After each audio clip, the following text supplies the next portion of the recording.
Hi, hey, what up, guys? How you doing, man? It's Joe D, and welcome to another Friday Share Beer. This could be this will be the last Friday Share Beer for a while. So, but it is also the share Friday Share Beer before the Super Bowl this coming Sunday. So, for all those, you don't have to question who I'm gonna be rooting for. I've been waiting for the Rams to get back to the Super Bowl for a number of years now. So definitely looking forward to Sunday and squashing Tom Brady. You know what I'm saying? Hopefully, at least the guy's a legend. Right now, I'm gonna crack open a Guinness Irish Wheat. I can share the untapped on the. Oh, no, I guess I thought I was. What happened here? I had it up here. There it is. Let me share the screen here, show you what beer I'm having, and then we can proceed. I haven't had this one in a while. I don't think. I think it's been a while since I've had this one. Uh, let's see. You got Irish Wheat, 27,000 ratings on here, 140 in the last 30 days. One check in by me. 5.3% ABV, no IBUs rated, and a 3.46 bottle cap rating. You got a brief description: brewed with Guinness ale yeast and 100% Irish wheat. This is a clean, crisp, refreshing tasting beer with notes of zesty citrus, subtle clove, and banana. So we'll crack this open. Hopefully, hey Dane, what's up, brother? So hopefully we can get some awesome Neri smoke out of this bad boy. Like we said, my bottle says 5.3%, just like the description in Untapped said. Um, Nothing else to add here from the bottle. I don't. Do they put? Oh, they have this weird coating thing on the back.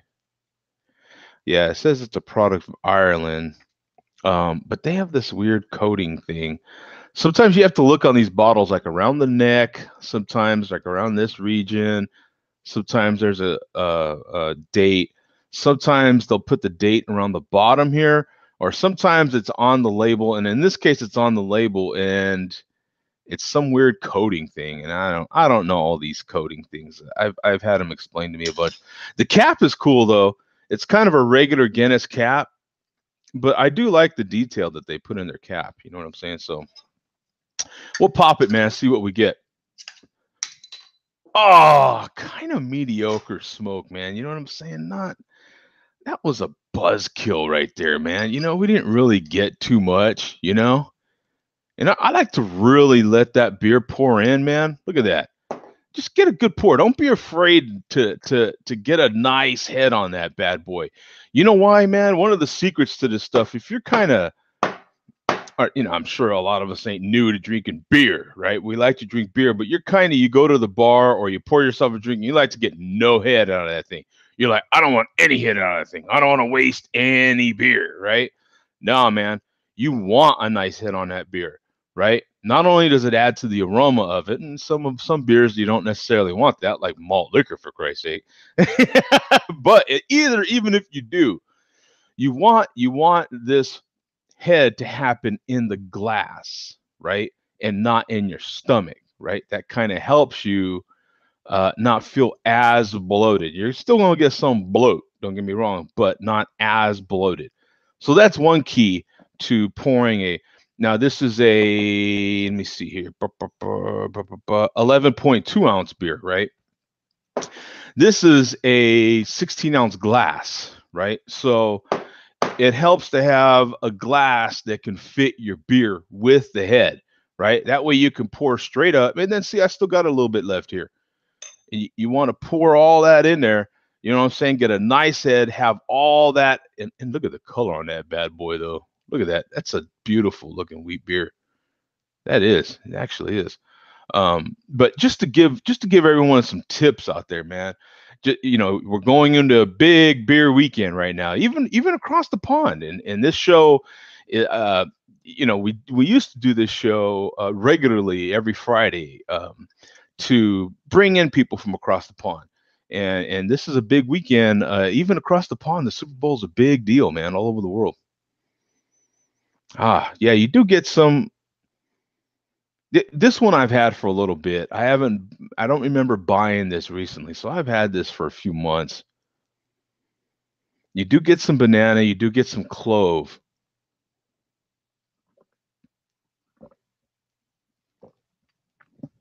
Ah, that's nice, man. Dane says it's also a great way to say we need more beer. Yeah. This is actually pretty decent beer. It's not going to wow you too much or anything, but for a wheat beer, it's not real heavy, as you can see here. Just barely wiggling around in the glass. I mean, you can just barely moving the glass. It's a real light bodied beer. Um, no charge. It's decent for this weekend. You know what I'm saying? Yeah, yeah. You've got subtle clove notes in there. You've got subtle banana notes in there, and just that real nice kind of a light sort of body to it, right? Which will go good with anything you're about to serve this weekend, I would imagine. So let me grab this real quick. It fell on the floor, but I would imagine it would go well with anything you're serving this weekend, whether it be chicken, or a lot of people will be having brisket, I'm sure, or something on the grill, something smoked or something barbecued, or even if it's just chicken burgers and hot dogs, right? And a lot of people are going to be doing that. Well, in my area, hell, it's going to be 73 today. I'm in Phoenix, man. So, it's never really too bad of weather. I think they are predicting rain for us this weekend, from what I hear from my Echo devices that I use this morning. I think the magic word lady told me that it was going to be rainy this weekend. So I'm trying to avoid saying her name because I know it'll set yours off and mine off. So I just avoid saying her name. But um, our Echo devices that some of us know and love, right? Mine's just over my shoulder here, to my left. Um, but that'd be a solid beer for this weekend. I also have another one that would be a decent beer if you wanted something with a little bit more flavor, not nothing too crazy. Um, are you gonna buy? Let's see. Dane's asking, are you gonna buy a Super Bowl beer glasses? Hey, there's Savannah. What up, man? He says, "Good God." No, I won't be buying anything else other than I've bought a few records that I'll be I'll be playing. For those that don't know, I have picked up this vinyl bug, and I am one of the people that have bought a record player and are buying records and listening to music on vinyl, and it's something I haven't done in years. So it's a lot of fun. I have to admit, it's a lot of fun listening to vinyl and buying vinyl and buying used vinyl, shopping at record stores again. They happen to have several here in the Phoenix area that have large uh, amounts of records that you can still flip through and get good deals on, and start building your I don't know, catalog or library of LPs. But it is a lot of fun. No, I'll more than likely uh, just be playing some records. I ain't gonna be buying anything else. I've bought enough. I've bought enough beer stuff lately. On the Facebook page, there's some photos of my latest beer haul and all that stuff. So yeah, I'm pretty known for some big beer hauls. So I spend enough money on beer that way, and I do have I don't know, man. I probably have, I wouldn't say hundreds, but I have a lot of beer glasses. A lot. I'll just put it that way. I have cabinets, man, full of beer glasses. I love glasses. I think that I like glasses. On the last show, I had the barrel glass that Bum had sent me from the Saturday show, the regular show. And every time that I'll have a glass, every glass that I have, I tend to remember that person that gave it to me or where I picked it up at or whatever the case may be. So that's why I think glasses are kind of cool. They're delicate and a lot of them will, they easily break and stuff, but I dig them, so I have a lot of, I did buy some football glasses not too long ago, and I was real happy to get them. And just by chance, a few hours later, I bought them, took some pictures of them, and I was going to be all excited to start drinking beer out of them for football. And someone saw them and liked them, and they happened to be here at my house just a few hours later, so I gave them away. What are you gonna do? I'm like, hey, if you like them, take them, man. I got plenty. Screw it. So that is that, man. Anybody got any predictions on what they think the score of the Super Bowl will be? Who are you rooting for? I would love to hear that as well. This is also probably the last Friday. Well, it more than likely will be, because I don't know when we'll have another Friday share a beer, but this will more than likely be the last time we can post in Google Plus for a Friday share beer. I got my email this morning. Where's my email program at here? Let me see. I got my email this morning that, as I'm sure everybody else, if you're in Google Plus, you probably got this email as well. But let me see here. Let me try to make this bigger, and I'll show it to you guys. This is it should get bigger like this. Yeah, here we go. Let me make this window bigger, and then I'll read just a little bit. I'll read just a little bit from this, because kind of sad, right? I mean, we started on Google Plus doing this show.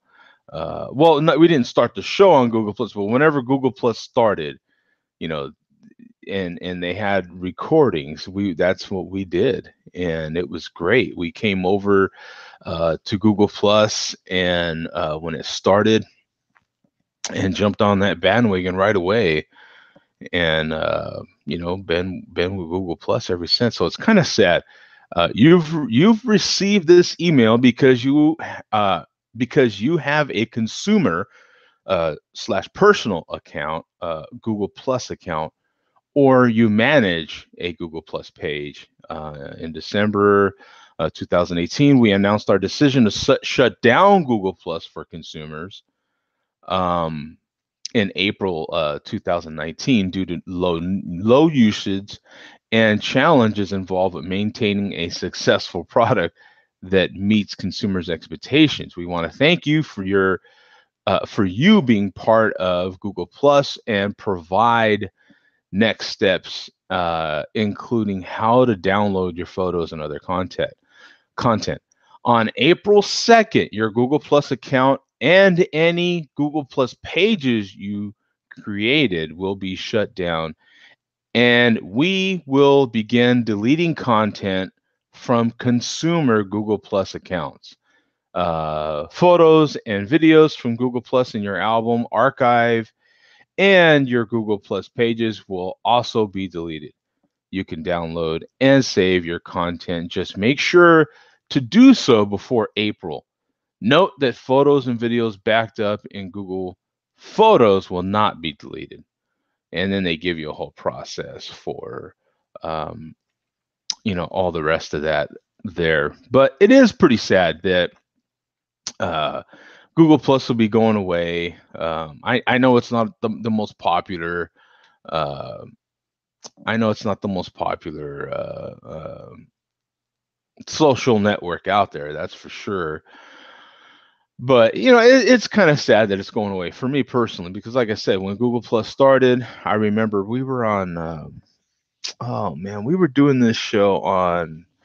It was all kind of muddled together. We would have the audio. Stickam, was it Stickam? I think it was Stickam. We were doing the video and audio on Stickam. Well, it used to lag so bad. So we use Skype for audio, and so I would have to call everybody on Skype, and we would do it on audio that way, and then the video on Stickam, and that worked out pretty well because you could hear each other really quickly, really well, and you could kind of see each other on Stickam, and that worked really well. But then started hearing rumors about this Google Plus thing starting, and so and they were going to have recorded shows, so you could actually record it. And so we jumped on Google Plus, and I mean, I think it had only been on maybe a week, and we jumped on there right away. I was like, well, let's go try it and let's check it out, and it's got to be better than this, because that was horrible. It was terrible. And even though it was terrible, people would still show up. It was because it was so much fun to do this sort of interaction. And yeah, man, there we were on Google Plus, and it worked ish. It sucked for quite a while still. Lots of lag issues, lots of dropping issues, but you could tell, boy, when Google gets this figured out, it's really going to be awesome. And it has. It really didn't, in the grand scheme of things, didn't take them too terribly long. And before you realized it, just in general, they were, they started kind of upgrading it, but just in general, it started working really well. And and then what was it? I think last year, was it the beginning of last year or the year before, towards the end of 17 maybe, that they moved everything over to YouTube, and which is fine. I mean, it was a little weird, but it was okay, whatever, But now they're you can kind of see the writing on the wall if you're looking back, that was kind of the sign of the beginning of the end. They were gonna eventually move the whole damn thing away. So, and Havana says Google Plus is so 2013. Yeah, it is too. Yeah, it is exactly. Yeah, I can damn sure see that. Dane says I want the Rams, but at the same time, I want Brady to go out as the greatest of all time. That's an interesting statement too, because if Brady were to lose, does that affect how you think of him? So is he no longer the greatest of all time, even if he loses? That's an interesting thought, an interesting question, that I think as well. But getting back to, I'll come back to that here in a second. But getting back to the Google Plus thing, because that affects this show. It sure does. It affects. We're not going away by any means, but it's just one of those things. So all the things that you have linked to Google Plus. Well, hell, I posted a link to the show in Google Plus. It's going to be interesting to see how those sorts of things translate, right? Because they said the Google Plus buttons are going away. They said more than likely the Google Plus buttons are going to turn to just Google buttons. So instead of it saying sign in with Google Plus, it'll say just sign in with Google. So if you have a Gmail account, then it will more than likely work. Hell, I remember signing up for Gmail. I remember when Gmail started. Gmail started, and it was a big deal. This Gmail thing. Wow, Google has Gmail, and you had to get an invite. And I think everybody got the earliest adopters. I think you got 10 or 13 for some reason. I don't know why 13, but 10 or 13 invitations. And it might have been 10, but you can invite 10 people. And then once you got approved, you know, you had to sign up, and then once you got approved, then you could invite 10 people, and man, it was everything you could do to try to get one of those invitations. And that was Gmail back in the day too. Wow. So yeah, I still remember all those things. But I'm gonna crack open a beer now that I got from Atlanta when I was there with Mark from the show. It's a Terrapin. Pretty sure this is a special edition beer here. It's the Raspberry Truffle Oatmeal Imperial Stout, an ale brewed with coffee, raspberries, and chocolate. And this one sounds fantastic. I thought I would have this on today's show. It's a waxed top bottle here, and I've had this since I went to Atlanta, which is, I don't know, when was that already? It's been a minute, but it is from Terrapin.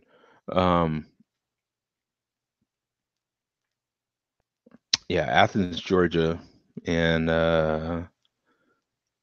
yeah, it says our 2017 series. So I guess it's been a minute. When I picked this up, it must have been from 2017, but I did just go just last year. But so this is our 2017 Reserve Series continues. Well, let me look it up first, because it's probably on there, and I think you guys would rather see it.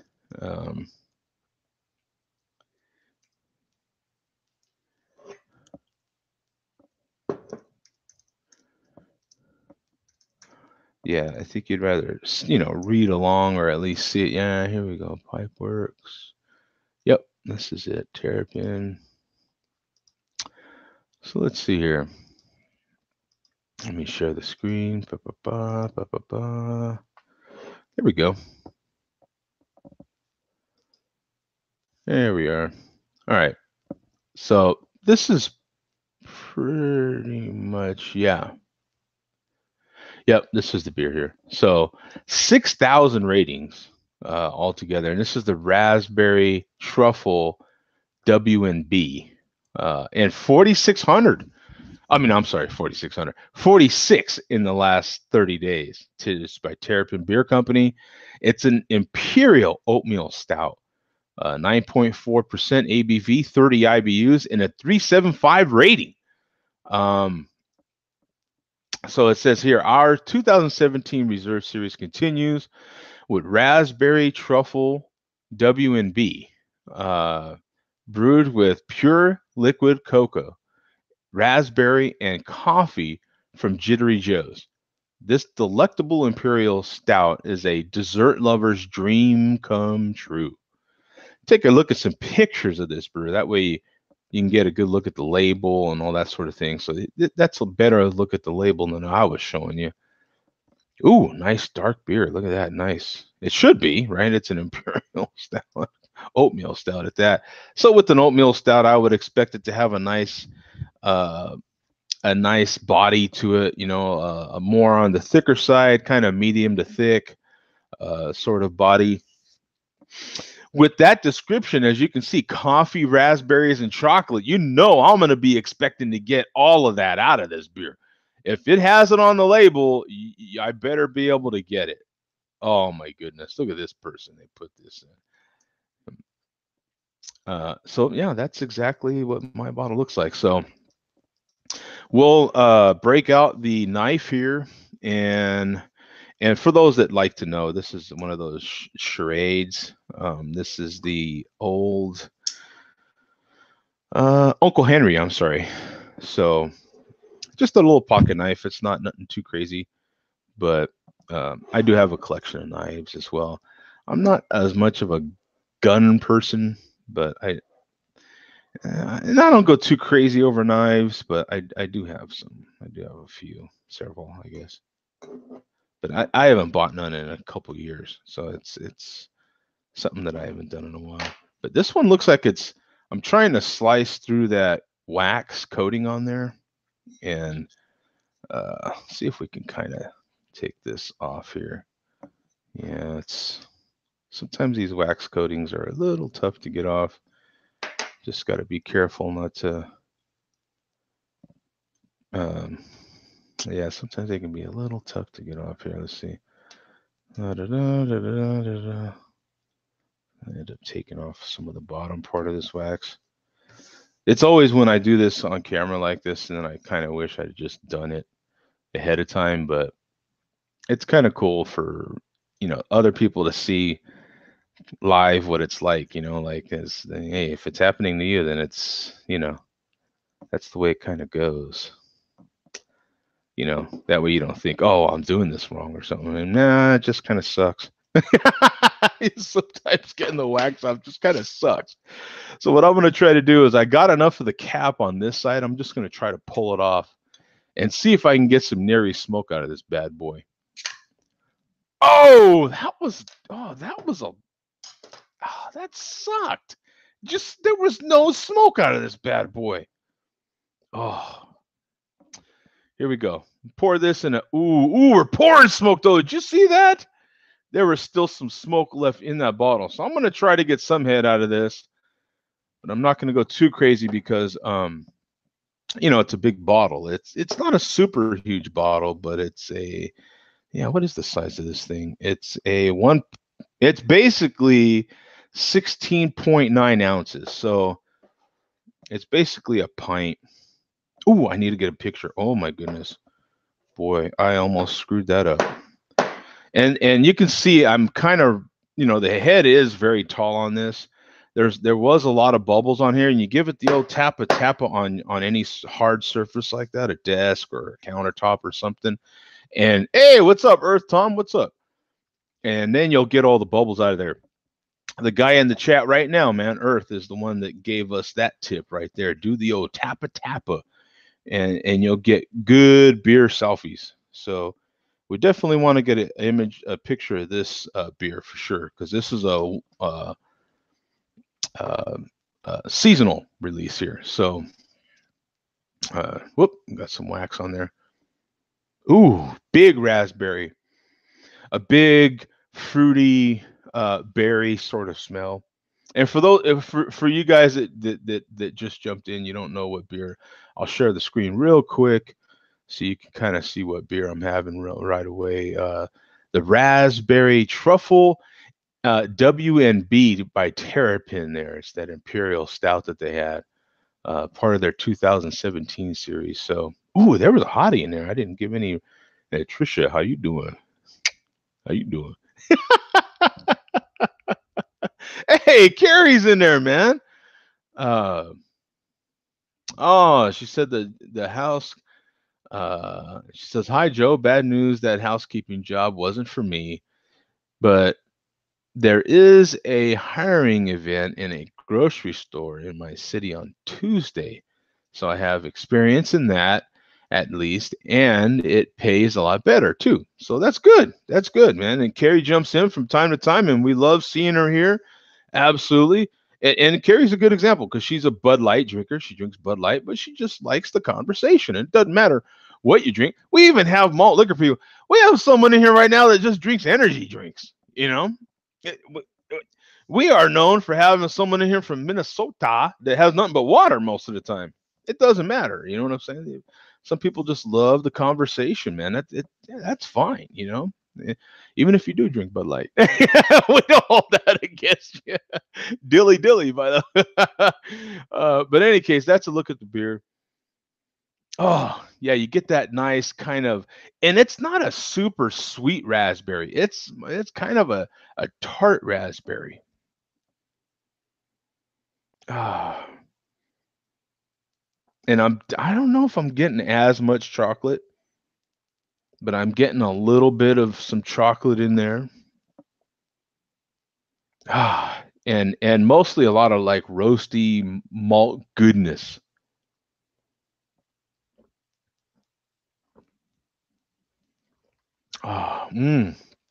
Yeah. I like that. It's kind of in between on the dryness. It's not super dry. It sticks around. Well, I don't think it's dry at all, actually. It sticks around, but that raspberry has more of a, it's not a sourness, it's just tart, right? And it's not sweet, super sweet, but you do get some fruitiness out of it. So if you relate fruity to just being sweet, then not so much. You would kind of think that it is, but it's not. It's muted. It's not so sweet. I like that. Mm. It's very well done. I like that. You still have that tartness. Sometimes you want that in certain beers, and that is this for sure. And you get that nice chocolate mix. It's more of a dark chocolate sort of thing here happening. And you can tell you just pour right in the center of that glass and let it happen there, man. Look at that cascading happening there. Look at that. Oh, oh. Yeah, Earth's one of those fortunate people where sometimes work beer comes in. He's very fortunate. Yeah, he's feeling parched already, he says. And Carrie says, are you guys gonna watch the remake of Death of a Cheerleader on Lifetime? Are you kidding me? And what a weekend for that movie premiere. Lifetime. I don't even know where. How do you get Lifetime? What is Lifetime? Yeah, screw that. I don't know. I don't watch that or that Oprah network. That's one and the same to me, man. that's like that's like asking me if I'm gonna go to a vegan restaurant next. What are you, crazy? Hell no. I'm gonna go steakhouse. Thank you very much. Oh, by the way, I finally went. Those of you might remember dear friend of the show, Pat. He's a friend of mine here, and when I moved here to Phoenix, we've met up a few times, and he had jumped on the show quite a while back, no charge on that anyway, and told us about one of the best restaurants in the country on Yelp. It was right here in Phoenix, Arizona. And it was a barbecue place, and I had been keeping my eye on it. He said where it was at and the name of it and everything. It's called Little Miss Barbecue, and I had kept my eye on it because those of you that know, I'm a local truck driver here in Phoenix, and so I drive by it regularly, and just, oh my God, the lines for that place never stop. They never stop. Well, they opened another location, and they opened it, I guess, 2 months ago, and I didn't realize it. And so I went finally. Oh, and I still had to wait, but in the new location, it's more convenient. It's a more convenient location, I think. So it's easier to wait in line there. But the line wasn't as long. The line was, I waited maybe 30 minutes. I don't think that's too bad for most folks. But what sucked was I went close to, it was about 2 o'clock-ish in the afternoon on a weekend, and they were running out of meat, man. And they have like a sign outside. They have their menu, and as they're running out of meat, they put tape over those items that they're running out of meat. You know what I'm saying? And so they were running out of, for example, like sausage. Boom, there goes some tape. We're running out of brisket. There went some tape, and I'm like, would you quit coming out here? Like, you need to stop that. You know what I'm saying? I'm like, what are you doing to me, man? So yeah, by the time I got up there, they were out of brisket, they were out of sausage, they were out of beef ribs. And their beef rib, I got to see a couple of people get their beef rib brought out to them, and it looks like a Flintstone rib, man. These things are they're like that, and they had charred meat on them, man. Like, oh, and they looked so juicy. Everybody in line, the one guy was sitting literally next to the line. His table was right next to the line. Everybody in line just staring at his rib while the poor guy was trying to eat. I mean, there must have been probably 10 people just staring, not even shy about it, because I know I was one of them. Wow. You know what I'm saying? It looked amazing. It was this huge beef rib, and the meat was just, if you're one, I when stuff is smoked like that and everything, I like that good char and everything, you know what I'm saying? Oh my God. And it was juicy, man. You could just, oh man, that was some serious food porn right there, I'm telling you. But I got to go, and I did have pork ribs, and I did have chopped brisket. I just didn't get nice slices of regular brisket. They ran out of the full biscuit, but they had chopped brisket, and I had pulled pork. Uh, and they were serving. They have a little bar there in the new location. They have a little bar where they have a few select beers, and yeah, you can get some Miller Lite and stuff like that if you want. But they have a few really good local craft beers as well on tap, and so it was a fantastic experience.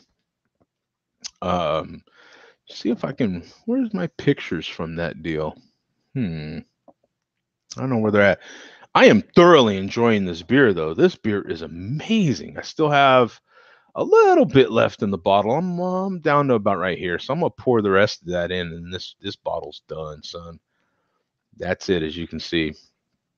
So this is literally all the beer I have from that. This is really good, really, really good. Mm. I don't know if it's possible to still get this, or, and look at the head on that. Can you see how kind of tan that is? It's like a light brown, and it's a little lighter body than I would have thought it is. You can see how easily that's just moving around in the glass. Mm. But that tartness from the raspberry is really nice and refreshing. It makes it feel authentic. Like a lot of our berries, have you paid attention to the taste you actually get out of the berry? Like a lot of our berries are actually a little tart. They have that fruitiness from, of course, they're a fruit, but like a lot of them are actually tart, and especially raspberries and strawberries can be kind of tart too, as well. Um, not bitter, just that tartness, just that nice little twang or something, right? It's nice. I love that comes through, and I like that it's actually a lighter bodied oatmeal stout, an imperial. I like that it's actually a lighter imperial as far as the body. That kind of goes well with that that nice chocolatey tartness that you get. It's well done, man. The chocolate's more of a dark chocolate sort of taste. You're getting that coffee in there. That's what you're getting. Yeah, you're getting that coffee in there. And then that nice raspberry. It really complements each other. It's good. Oh, they started selling full strength beer in all Colorado stores now. That was a big deal. Zach happened to mention that quite a bit as well. Hate to do this, guys, but I'll be right back.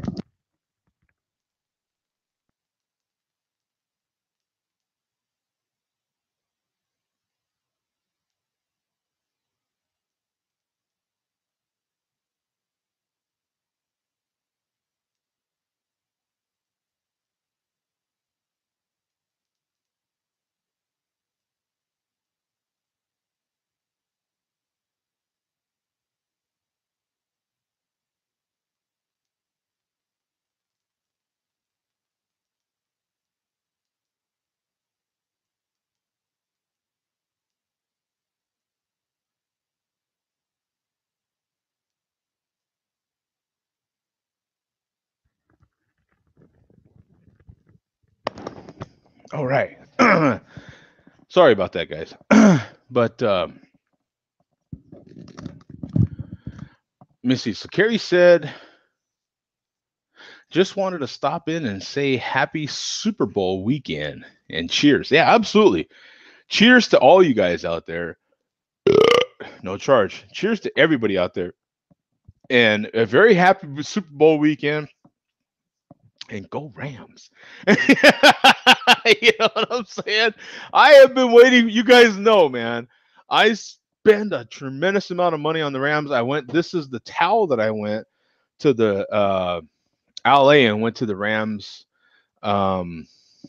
Chiefs game, that Monday nighter out there in LA. It was supposed to be in Mexico, then they switched it to LA at the last minute. Plus, when they come here to Phoenix, I see them here every year. When they come here to Phoenix, has season tickets for that very first season when they moved back to LA. I've done a lot of things I can do to support the Rams, but yeah, to have them in the Super Bowl again, and it's kind of ironic, right? I was listening to Kurt Warner, who of course was the quarterback of the Rams the last time we won the Super Bowl. And I was listening to I still like, I kind of go in and out. I like Dan Patrick's show, but I only listen to his podcast for a while, and then I'll kind of unsubscribe for a while. I get kind of tired of the Danettes, and so I get kind of tired of the little thing, and then after a while, then I'll kind of go back to the show again. And, so I go in and out, but I have been a fan of the Dan Patrick show. Anyway, I've been watching Dan Patrick this last 2 weeks now, and Kurt Warner was on there, and Kurt Warner was talking about all these different things that are very, very ironic about the similarities to when the Rams, because that's when the Brady Belichick thing started, is when the Rams, when they beat the Rams in the Super Bowl. And so Warner was talking about all these similarities. Brady was this unknown 24-year-old quarterback, and Belichick was this, genius that hadn't quite blossomed yet, and all this stuff. And now you look at it now, and here in hindsight, look at it. Goff is this 24-year-old, pretty decent quarterback, and has a lot of similarities in the way he plays, and to the way Brady was. Not saying he's going to be Brady, but there's just a lot of similarities. So you have this, he's playing the veteran quarterback now, and so it's just ironic all the way, all the different ways that the tide has changed. So that part is kind of interesting, I think. But this beer is still really solid. Oh man, nice. I'm gonna save that last little bit for when I'm off camera here. So I got about 14 minutes left. So I'm gonna crack open this New Belgium Oakspire, and you might still be able to pick this up, I think, in your local beer store. This is from New Belgium. This is, popular beer, popular brewery, that is. I don't know if everybody can get this beer in your area, but a lot of people can, I would think. New Belgium, of course, makes Fat Tire, and so they're well known for their bicycle logo. This is a collaboration with Knob Creek, and it's Oakspire Bourbon Barrel Ale. So I've already had this one a few times. I'll look it up here real quick, but I've already had it, so I already kind of know what to expect. But as we've talked about on here before, beer is like, well, it's a sense, right? It involves one of our senses, just like music. Just like I've been listening to a lot of music. It's a sense, right? Now I'll get into this a little deeper when I finish the reading the Untapped here. So you have 19,000 ratings on here, 1,600 in the last 30 days. So it's a popular beer. You should be able to get it in your area. 9% ABV, 20 IBUs, and a 384 bottle cap rating. This is a limited edition collab between New Belgium and Knob Creek. Oak Spire is a unique bourbon barrel aged bourbon. I keep saying bourbon barrel ale. God, aged with bourbon, steeped oak spirals and char from the inside of the barrel. Smooth notes of toffee, vanilla, caramel, wrap up with a pleasantly warm finish. Oak Spire, where innovation meets tradition. And I'll give you some looks at some of the photos just so you can get a better look at the bottle, the label, and the beer, hopefully. So, yeah, here's a better look at the beer as well. See, he could have used the old Tappa Tappa. See, give the old Tappa Tappa. You get rid of all those bubbles there. See, there's a nice photo. But just to give you a better look at the beer, the bottle. Oh, violinist. Look at that. Cool. Like seeing that. That'd be the only thing better is to have live music. You know, music, and I'll say good music. I'll go ahead and put it out there. Good music while you're drinking beer. Hey, Blackie, what's up, man? His beer is a Gossier. Is that how you say it? Gossier? Gosser, but it has those above the O, the two little dots above the O there. So you got, is that a, and then the ER. So is that a Gossier? Gossier? I don't know. But, um, oh shoot, I forgot what I was going to say. Gusser. Okay. um, oh, darn it, I forgot what I was saying.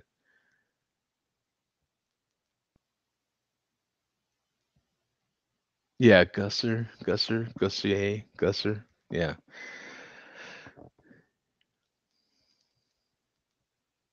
Yeah, it doesn't say what kind or anything, but in any case, um,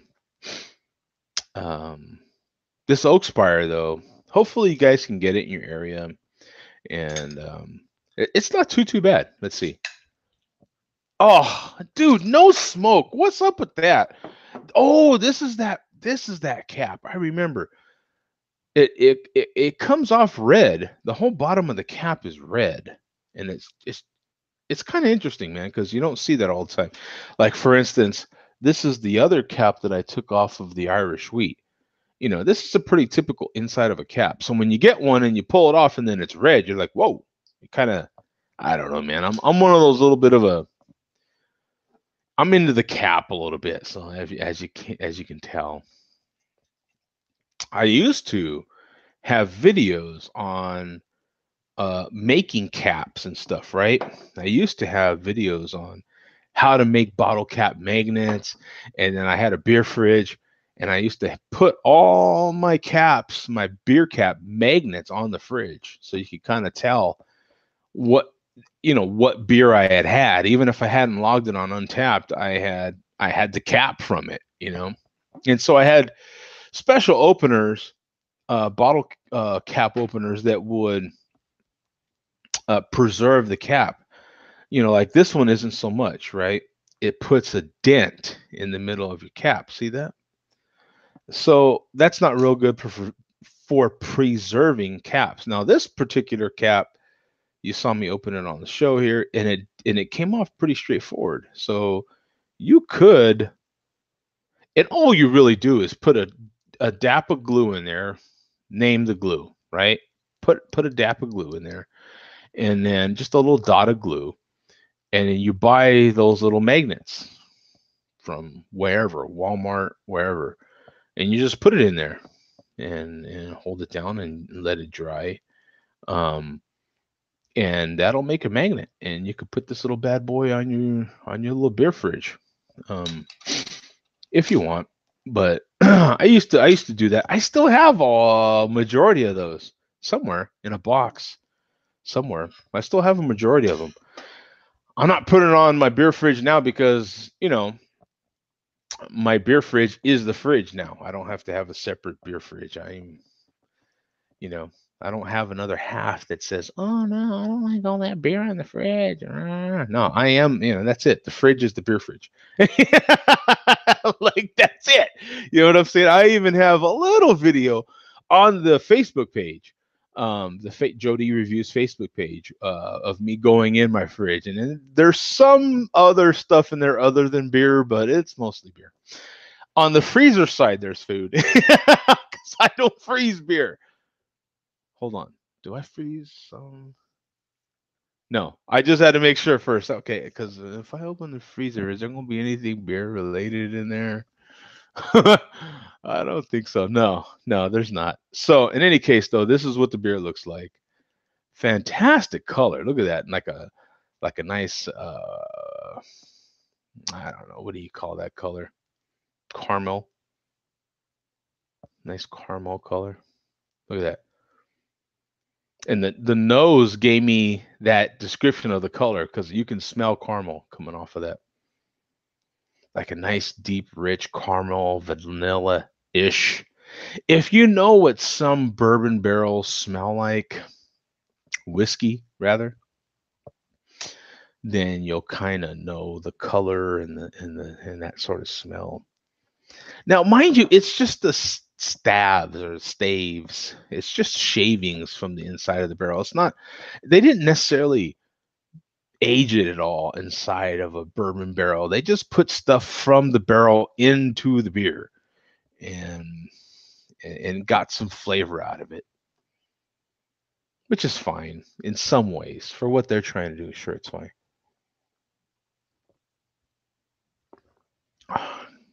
Yeah. So what I like about it is that as opposed to having this put in a bourbon barrel, okay, so you take this and you put it in those Knob Creek barrels. What's going to end up happening, this 9% beer is going to be very, very hot, what I call hot. So whiskey, hey, what's up, farm boy? How you doing, man? So let me put a link in there just in case someone wants to jump in. I'm right towards almost ending this show, but you know how it goes, man. The show ends when it ends. So if it goes a little longer, it goes a little longer. But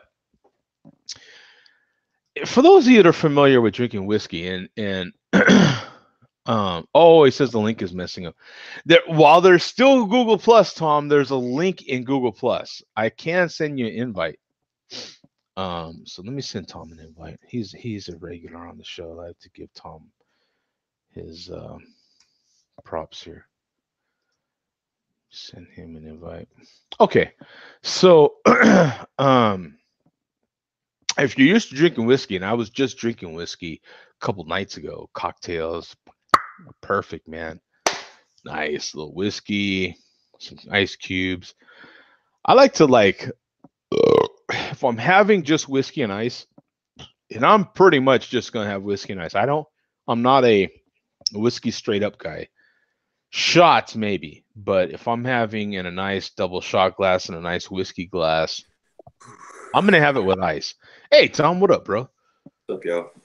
So when I'm having whiskey, I will have it, a nice 1.5 ounce pour or 2 ounce pour in a glass, ice cubes, even. Everything's gonna be even. Whiskey to ice is gonna be even. I'm gonna let it sit. I'm gonna roll it around in the glass. I'm gonna let the ice melt a little bit because I want some of that water, right? I want a little bit of that. The whiskey will melt the water like that. Melt the ice like that. Not immediate. I mean, but you'll get some of that water off of the ice cubes right away, and you swirl it around a little bit. I'm talking maybe 60 seconds here. I ain't talking I'm gonna let it sit there, swirl it around before I drink it, and then take a little sip. And I like a little bit of water when I'm sampling whiskey. What about you, Tom? Just talking whiskey here. I like to try it straight before I try it with water, just to get idea what the whiskey is, Okay. and then maybe add a drop of water, 2 drops of water, and then maybe play with an ice cube. I like that process. That's a good process. Yeah. Because it kind of brings you up the stage of what the possibilities are. You're doing it the right way. Tom just described the actual right way to do it. I gave you like the back end. like like that's actually the way you should do it. Yeah. You're But right. I mean, it's you as an individual. What do you like? Right. Anybody could like anything. It's like, I mean, I guess until you try it, right? You really don't know. That's the truth. But yeah, if you're kind of new, I'm assuming people are a noob.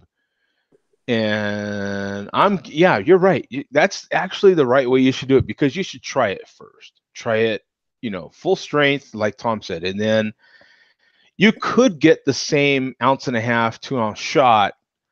And then, like Tom said, sip it, see what you think. And then add a couple drops of water, see what you think. And then hit ice cube. You could drop a couple ice cubes in it and swirl it around, let it melt a little bit, and then see what you think. You're going to get something different out of that same whiskey sample that out of each one of those 3 stages. You're going to get something different. It's a trip. And another thing I learned, I forget the channel I watch, but they tell you like one of the best things to do is like, now like you want to buy like an $80 bottle or $70 bottle. Nah. Well, I mean, like Booker's or something like that, like a $65 bottle or something like that. Like, instead of like going out and buying a bottle, go to the nearest bar or something like that and try it before you buy it. Well, some stuff that you buy, and like, oh, I should never bought this. Okay, and we've broached the subject because we're not necessarily a spirit show. We're definitely not a wine show. So we've broached these subjects, but haven't really delved into them a whole bunch. But we'll jump in a little bit to the shallow end, not because I'm not a hard. Mark knows more about spirits than I do. When he's here, I feel more comfortable diving in. He's in the perfect area for it. He's in a great area for it. The thing of it is it's more with spirits. More comfortable diving in. You kind of like. He's in a great area. Hey, what's up, Alec? How you doing, brother? It's more with spirit, more comfortable diving. Alec doesn't wear headphones, so he's. No, I just turned it off. So sorry, I'm a little bit slow sometimes. I have my own show. I forgot that I'm on 2 things right now. Yeah, that it happens. Sometimes I start the show and I do the same damn thing. Sometimes I have people who come on my show and I said, "Can you please turn it off?" They're like, "I like the echo sound," and I'm like, "Really? It's screwing up my show." No, I've literally never heard that before. Here's my beer. Didn't I show it to you last time? Oh, well, you were talking about it in the. It's pronounced Gusser. Gusser, there you go. Thank you. It's really it's a clean. It's 5.2. It's a very, very clean beer. I'll say it that way. There's only 3 ingredients. There's no. I know you like your caramel stuff, and don't get me wrong. I like whiskey, but I drink single malt whiskey straight up, and I sip it. Right, and you sip it, right? But I think also you can agree when you're in a whiskey area, okay, you have, and that's why we're talking about it, because I enjoy your conversation. That's why I'm here. Tom actually said it. Tom just described the perfect way you're supposed to sample it. Try it. Okay, try it straight up. Just like Alec just said it. Just like that. Try it straight up. It doesn't hurt to get it in a nice traditional whiskey glass, not a shot glass, but a traditional whiskey glass. I like a whiskey glass, yeah. Yeah, and you have it like that. Try it straight up. Okay, and then try it. You get a little sample of a little thing of water with it, and then pour a couple drops of water in there. Try 3, right? 3 drops of water after you've had a sample of full strength, and then let that swirl around a little bit, and then try it, and then put a nice ice cube there. Depending on the size of the ice cube, 1 or 2 or even some ice, and we're talking just a matter of moments here. And just put the ice in there and let it swirl around a little bit. I like to break the rules. And when I drink a single malt whiskey, whether it's it has to be from Scotland, but Talisker is a good one. There's a bunch of good ones. And what I usually do when I go to the bar, if I really want to have a good evening, I order a double of a single malt whiskey, straight up, and a bottle of beer. And I just go back and forth, and it, you know, it takes me like 2 hours, but at the end, I'm feeling really warm inside, especially on a snowy day. It's nice. Yeah. No, and it's a process though, but it's like that whole, what I'm describing to folks can kind of help you get into whiskeys. You hear a lot about whiskey, and Correct. but it can help you get to where you're comfortable with whiskey, because and what I love, well, my initial point prior to you jumping in, my initial point was what I love about spirits, not wine as much, but spirits specifically, and not just whiskey, but all spirits, vodka, no matter what the spirit. What I love about spirits is they're not as snobbish as all of us. I think out of all the drinkers, wine, beer, or spirits, I think spirits are the less snobby-ish. Like, they don't necessarily mind what whiskey it is per se. They're going to give it some credit. They're going to give it some credit. Whereas in the beer community, just listen to my analogy here.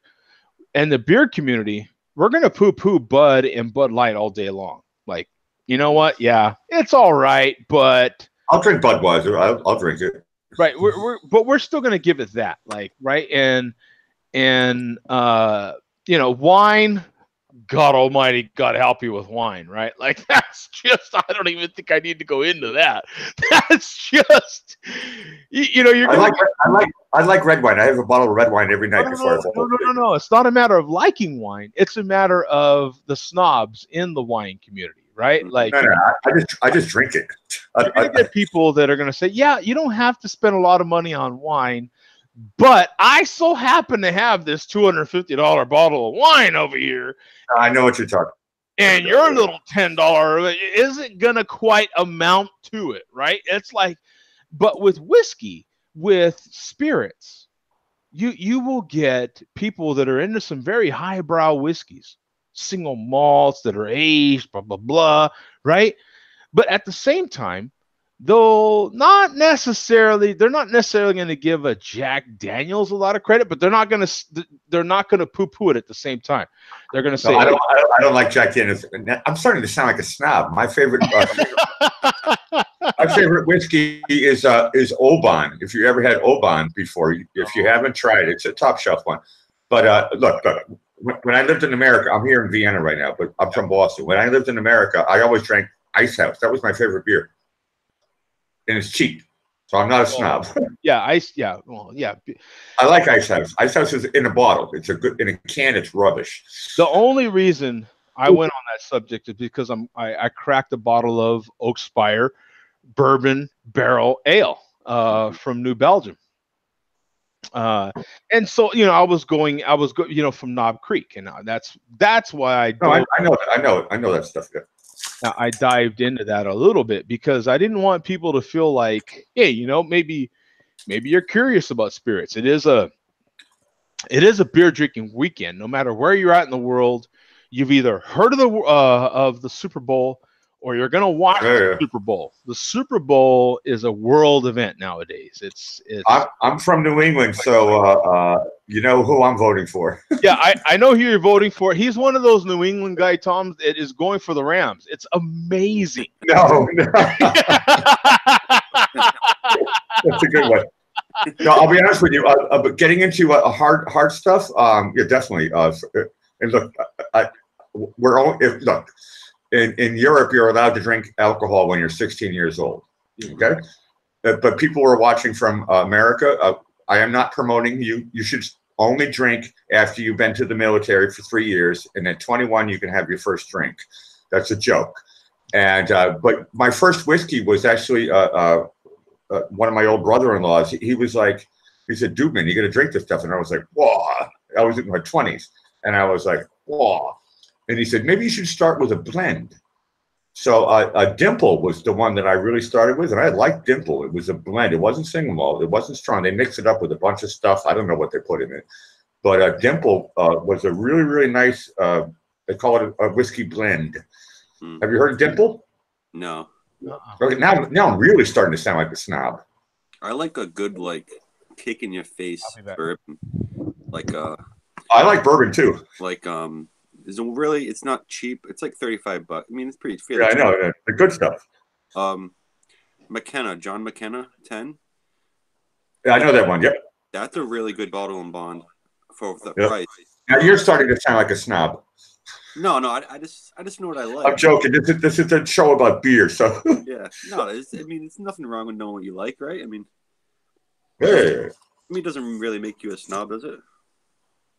no. What other ones? I mean, Blanton's kind of went down the hill for me. Yeah, I don't know. I don't do blends anymore. It's weak. It doesn't have that, like you said, the kick.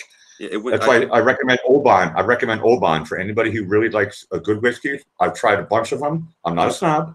Yeah, I just had a brother-in-law who was. Yeah. And he showed me he came back from Scotland and he came back with all these bottles, and I was like taste testing, and I was like, boy, this stuff is way too strong. And he says, okay, you should go for the dimple, go for the blend. And he had a blend, and I was like, okay, I'll try that one. And as I got older, I was like, look, I'm 50 years old, and I'm like, you know what? That Oban it's so clean, and it has the kick, and you just sip it straight, sip it straight, and with the beer. Now, I love this part, and this is, I love the conversation, right? And we got Zach in the show, and we all know Zach's a dear friend of the show, owns a brewery. He's in Denver. A lot of stuff happening in Denver. There's tons, Colorado just in general, tons of wines coming out of Colorado, tons of everything. If you're into adult beverages, there's a lot of good stuff coming out of Colorado. I'll just put it that way in general. I would disagree, Joe. The craft whiskey thing is big up here, and the crowd is very similar to craft beer with their quote unquote dislike of the large brands. There is also a dislike towards craft distillers that purchase products from large contract distillers, then age it in barrel or just bottle it as their own. So very interesting. So it would be very similar to what he's talking about is this exact beer, where they're not aging in a barrel. They're just taking pieces of the barrel from the inside and putting it in the beer and probably calling it a good week and then putting it in a bottle somewhere. It's more appetizing than anything. Just slap Knob Creek on there. You give our name out there. What I appreciate about this beer, though, is that it's from a bigger craft brewery, right? There's no doubt about it. New Belgium is one of the bigger craft breweries. What I like about it is it's not hot. I'm not getting I don't need, some barrel aged beers I need, or I don't mind the heat, right? And by the heat I mean that whiskey sort of heat. This beer doesn't have that at all, but you still get 9%. 9% is pretty good. What do you think about Steel Reserve? Oh no! Oh man, I remember when I was 21, I got the Steel Reserve. It looked delicious. The can looked nice. It was colorful. It had nice silver on it. Oh, I was like, oh, this is gonna be a good time. That is where you're gonna catch me in the snobbiness, because malt liquor is just not beer. Malt liquor is just.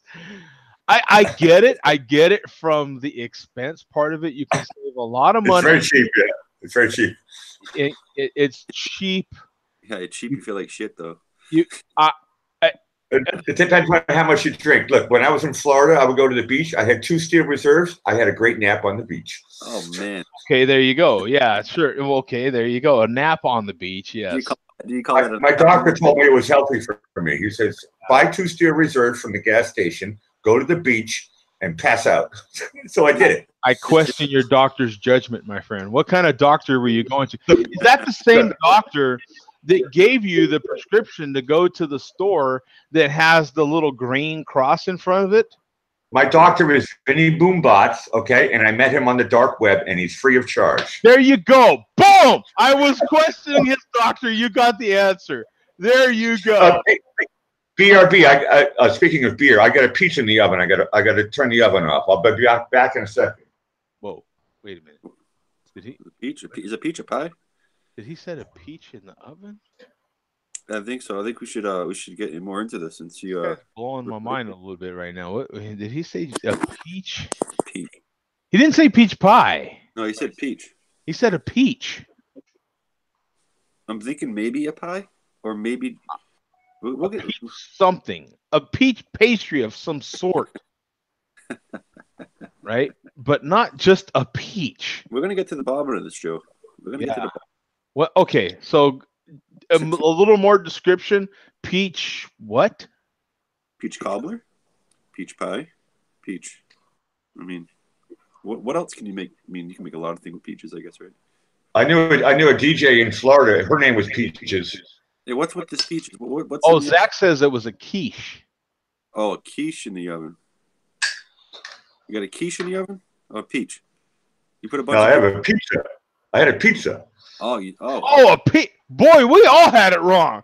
He said a peach. No, look. Beer and pizza, the Ramones. Okay, wake up. No. Pay attention. No, you couldn't be any more perfect, my friend. I know. Tom heard peach. Zach heard quiche. So we were way off base. It's a pepperoni. Look, it's a pepperoni pizza. I pulled it out of the freezer. Right. Pepperoni pizza with jalapeno peppers on it. It's going to be awesome. Diavolo type style or whatever. And you pulled it out of the freezer, and it had jalapenos on it? Uh-huh. Okay, all right. I am not a frozen pizza connoisseur. Now, we do have a frozen pizza, and I haven't dived into this with Bum. I need to one of these days. Maybe tomorrow it'll be the day. Because Bum is a frozen pizza connoisseur. I don't know how much you know about him, Tom, but he loves his frozen pizza. I've dabbled, but maybe not as much as Bum. It does sound like he has dabbled quite a bit. Yeah, he's a little bit more of a frozen pizza expert. Do you have a tile and the whole 9 yards in your oven? Look, I'm a frozen pizza expert, but I also know how to make it from scratch. Today, I'm lazy. Yeah, no, I feel you. Hey, because I can make a burrito, but I would just assume sometimes pull one out of the freezer. That's what I'm talking about. And stick that bad boy in the microwave and top that bad boy with a little salsa and have at it. You know what I'm saying? Yeah, babe. That's what I'm talking about. That's exactly what I'm talking about. So, yeah, I can make one of the best burritos you probably ever had in your life, but I believe you. Hey, McDonald's ain't in business because they have the best burgers. They're in business because they make burgers fast. It ain't because they make, you know what I'm saying? Did you think about it? I think it was yesterday. I forgot to go. It was the day before. It was from 4 to 5 p.m. That was Tuesday. Oh, bacon, right? Yep, free bacon. Everything. Free bacon. McDonald's had this new promotion on this new bacon that they're having. It's some kind of maple something or other bacon. Ooh, sounds Canadian. Yeah, almost, right? And literally, if you ordered, and you know what? And that's funny too that you mentioned Canadian, because wherever you were at in the world, they serve you bacon towards your region. They didn't give you American bacon in Canada. They gave you Canadian bacon, which looks whack. By the way, I'm sorry. That I have seen it's English. It's called rashers. It's English bacon. It's disgusting looking bacon. I am sorry. It looks like you threw something. Not even though it looks like you boiled bacon, for Christ's sake. Correct, but it tastes good. It tastes good. Canadians were Okay, look. More of a piece. A lot of postings Tuesday, because this is what happened. McDonald's had this promotion anywhere there was a McDonald's at 4 to 5 your local time. They offered you could order an ice cream cone, and you told them, I want this side of bacon. They gave it to you, right? And so what it was these little miniature little fry sort of containers. These little fries, I'm going to call them a carton. And there was these two huge, American slices of bacon are decent size. And so it was these little miniature cartons with 2 slices of bacon sticking out of them in America. Now, the rest of the world, I don't know. Canadians were posting. Now, yesterday they had, Wednesday, they started. All this bacon stuff was a promotion for their new bacon quarter pounder, the new bacon Big Mac, and their new cheesy bacon fries. Now, I did go get on opening day of the cheesy bacon fries, go to McDonald's and get some cheesy bacon fries. You can go to my Facebook page, Jody Reviews Facebook page, and see. I'll type it in here and show you guys what I'm talking about here. So you Tell me, were they good or not? I'll give you my rundown here in a second. Okay. But You know how to buy time. You're as good as me. here's the Jody Reviews Facebook page, okay? And so you could see some cocktails. It looked very refreshing. I'm sorry? It looked very refreshing. Oh yeah, no, this cocktail was very refreshing, baby. I'm just saying. Yeah. And that cucumber come in handy, I'm just saying. No, I'm just no, but this is my vinyl setup. When I listen to vinyl, that's that. But where's my It's hiding. It's hiding. That is, Facebook does weird things, right? Correct. These cats are weird. Oh, Jody, I went on my Google Plus. It said April 2nd, my account will be deleted. Yeah, it absolutely will. I don't know where it's at. Anyway, I did post it on. Oh, by the way, for those that didn't get to see it, these were the glasses that I bought, and literally a few hours later, I gave them away. So these were my football glasses that I would be drinking beer out of right now and tomorrow, but I'm not because I gave them away literally 2 hours after I took this photo. So that's the only evidence I have that I had these beer glasses, because someone else wanted them more than I did. Oh, I know what I could do. They're definitely on my Instagram. So I could go to my Instagram. And they are definitely on there. I am a photographer. So on my Instagram, you will see a lot of stuff. So that's a model that so here you go. Here's the cheesy bacon fries, which were, and that's the inside, baby. That's what I'm saying. Yeah. That's the outside of the package, and that's the inside of the package, baby. Yeah. Was it like that? Was it that wet cheese? Okay. I'll talk about the experience here. Now, you get the package, right? And you get this box, right? And so you're like, okay, I'm into it. Nice labeling, nice font. I like the color. I'm into it. I'm feeling it, right? I like McDonald's fries as it is, right? Everything was fresh. I walked inside. I made sure that they pulled the fries right out of the fryer. I mean, you know what I'm saying? I'm making sure that this is the freshest, because you don't want, and other people call them chips. I realize this sort of thing. So you don't want your chips or your fries cold, or you don't want them even lukewarm. You want them hot. What is that trick? You can ask them for unsalted fries or something like that, and you have to make a whole new batch. The whole trick to me is you walk inside and make sure they're doing it. That's the whole trick to me is you don't go through the damn drive-thru. You actually walk inside and you can see them. You're like, yo, I want fresh fries. I'll wait. That's why I'm inside, yo. I'm not in the drive-thru burning gasoline. My car is parked. Why? Because I want fresh fries. You know what I'm saying? To me, if you want a bigger trick, a bigger hack to getting fresh McDonald's fries, or any fries for that matter, go inside. Use them 2 legs you got, or your wheelchair, whatever it may be. Go inside is what I'm saying, and tell them, yo, fresh, and then you'll get fresh. Right? In any case, though, the fries were great. The fries themselves, great. Bacon, great. The bacon, I actually like the new bacon they come up with. Their new recipe, if you will. It actually tastes like bacon. It actually tastes bacony. It actually has some really good flavor. You can actually taste the bacon. It's thin. You don't expect like the thickest bacon you've ever had, but it's decent bacon. The cheese, on the other hand, the cheese is this really concentrated boxed is what I called it. Mhm. It has this really concentrated boxed mac and cheese sort of taste. So it's almost like a powdered. It Powdered. it that- tastes very so. Maybe it is powdered, and so your mileage is going to vary. Mm. I don't know.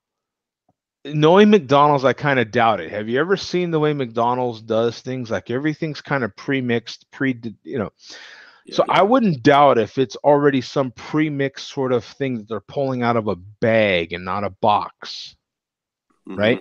Like you ever been to McDonald's, ordered a cone, an ice cream cone that is, order an ice cream cone, order an ice cream, and they run out of ice cream and they're like, "Give me a second, bro," and that's almost all they need.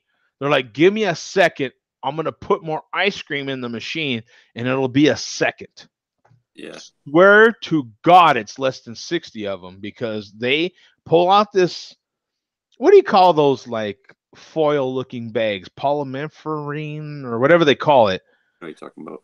But it's basically a foil-looking plastic bag, and it has the ice cream in there pre-mixed, and they put it in their machine, and it's just this big milk-looking mixture, and it freezes it as they're pouring it. I've seen a kid pour it in one end, and the lady's like, and it pours ice cream out of the other end like that fast. It's awesome.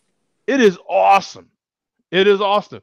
But it also keeps them very, very consistent. Not the highest quality you've ever had in your life. Consistent. Yeah, they are quite. That's what they have above these fast food restaurants. A lot of them are consistent, very consistent. Yeah, absolutely. Yeah. Now Chase says polyurethane or something. Yeah, he actually had a question, but I don't remember the name of it. But in any case, whatever it is, they pour. So I wouldn't doubt that their cheese sauce is that way.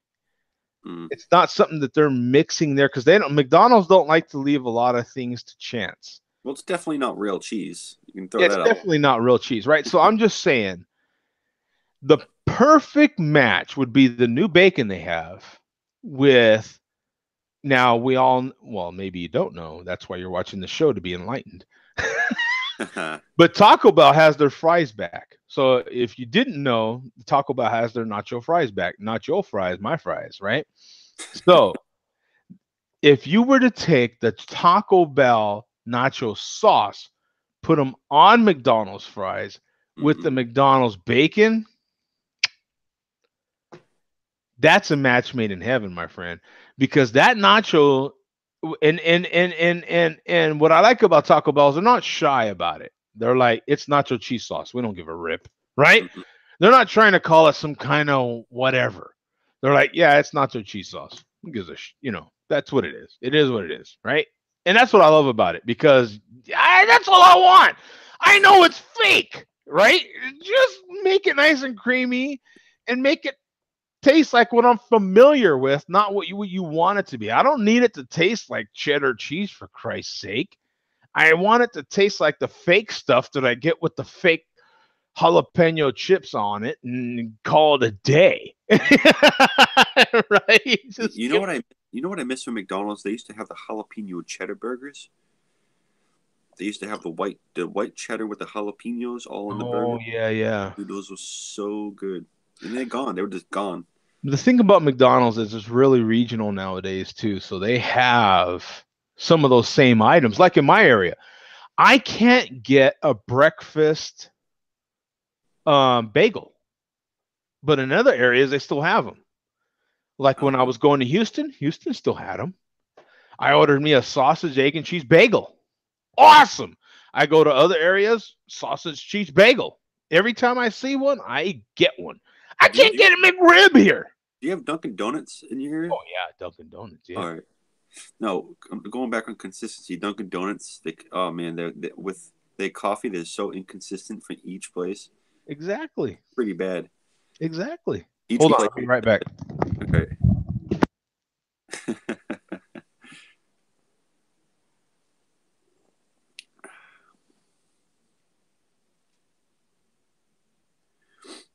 If y'all wondering what I'm drinking, I am drinking. Let's see. still had some in there. What the hell, man? Where is it?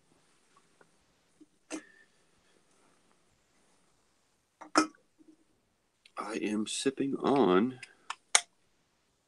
Mocha Sombrero from Clown Shoes. It's the Mexican style chocolate stout with coffee and vanilla.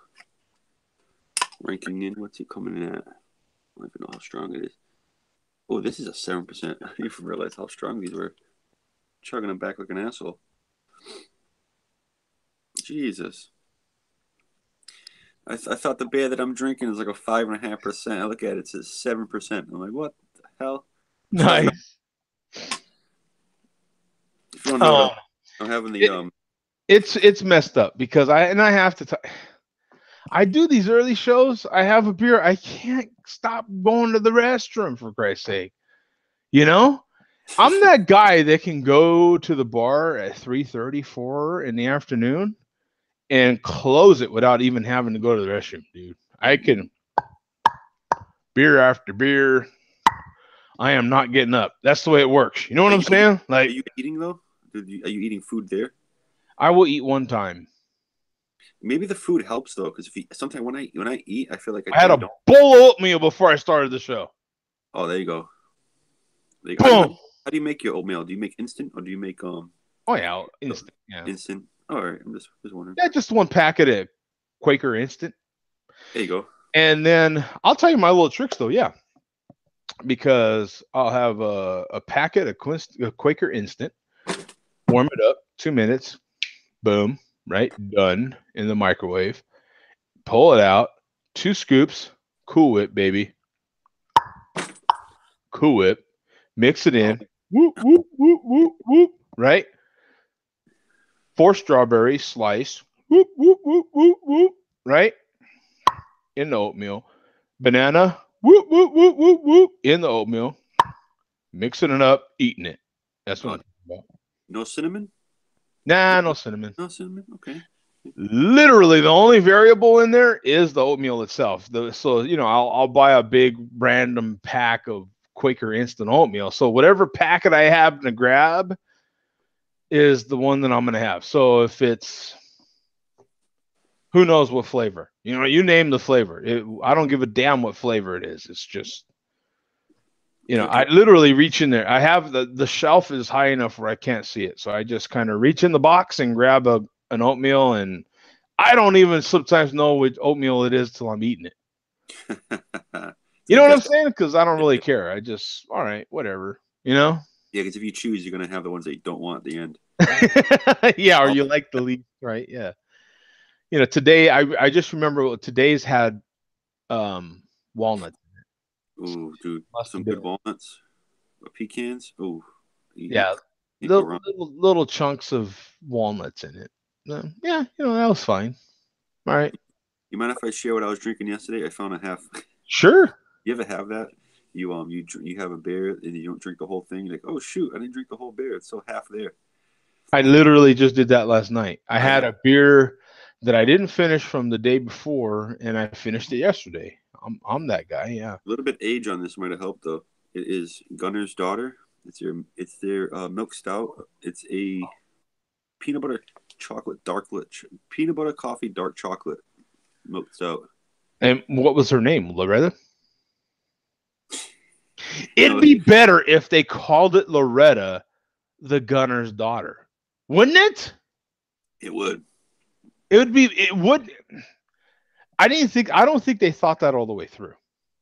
I think, what's the brewery? It's Mast, M-A-S-T Landing. Yeah. I think had Mast Landing consulted us prior to making that beer, we could have told them, yo, name the daughter. Right? Boom. Loretta, whatever you want to name her.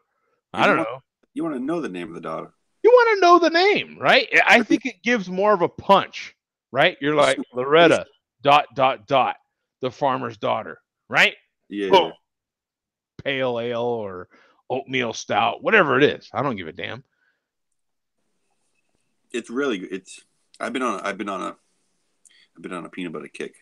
Oh, dude, yeah. I've been having Whether I want it or not, I've been having a peanut butter stout every day. And as usual, they're kind of typically what? Oh my God, how did I forget the brewery? Some of them are so good. Some of them, like, how can I say this? You're not gonna get that holy moly. It's peanut butter. Like, it's almost like licking like a peanut butter spoon, real quick, and not having excess on your tongue. If that makes sense. Okay. You know what I mean? Like dabbing your tongue on a peanut butter spoon. Yeah. And then taking a sip of water or something like that. Yeah. Yeah. No, here's my Untapped. Yeah. So those that may not believe me or don't even care, but just so you can see. Yeah, here's a Syntax Imperial Peanut Butter Stout yesterday. And then Juicy Jack and a Hell's Lager, Passionate Gose, and then a Syntax Imperial Peanut Butter Stout. Hey, And Joe, read Zach's comment. yeah, so Zach says, so Sue gonna break Brady's collarbone this weekend or what? Yeah, I don't know if he's gonna break his collarbone, but he's definitely gonna be, attempting.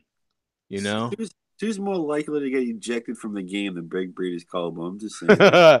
Yeah, this is a huge game for Sue. This is a career changer for Sue. Really, Sue has had. He's that player.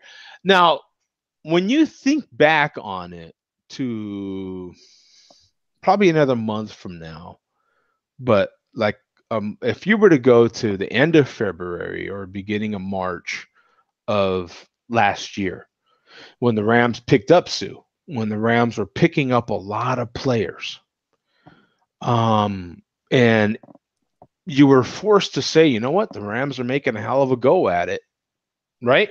A lot of people were, you had to, even if you didn't follow the Rams, when you were hearing about all these plays that the Rams were making as far as picking up certain veteran players, you were like, okay, yep, you have to say this is the year. We're in the damn Super Bowl, folks. Remember that. We picked up Sue. We picked up Cooks. We picked up a lot of players that were questionable on our defense. We're in the damn Super Bowl. Don't tell me we don't deserve to be there. I would enjoy having Cooks right now, you assholes. I'm just saying, right? Like, and I think, Cooks is a very valuable asset to us right now, But just saying, don't say we're there by accident. We're the wrong team. We were the right team from the beginning of the season. This team was built to be here in Atlanta. Boom. It's not like you went on an 8-7 season and you just crawled a wild card, crawled up and got a call that maybe shouldn't have happened and got to the Super Bowl. You had a really good season. One call didn't go right for a team. You got to the Super Bowl. You were good all season. It was meant to happen. It was meant to happen. If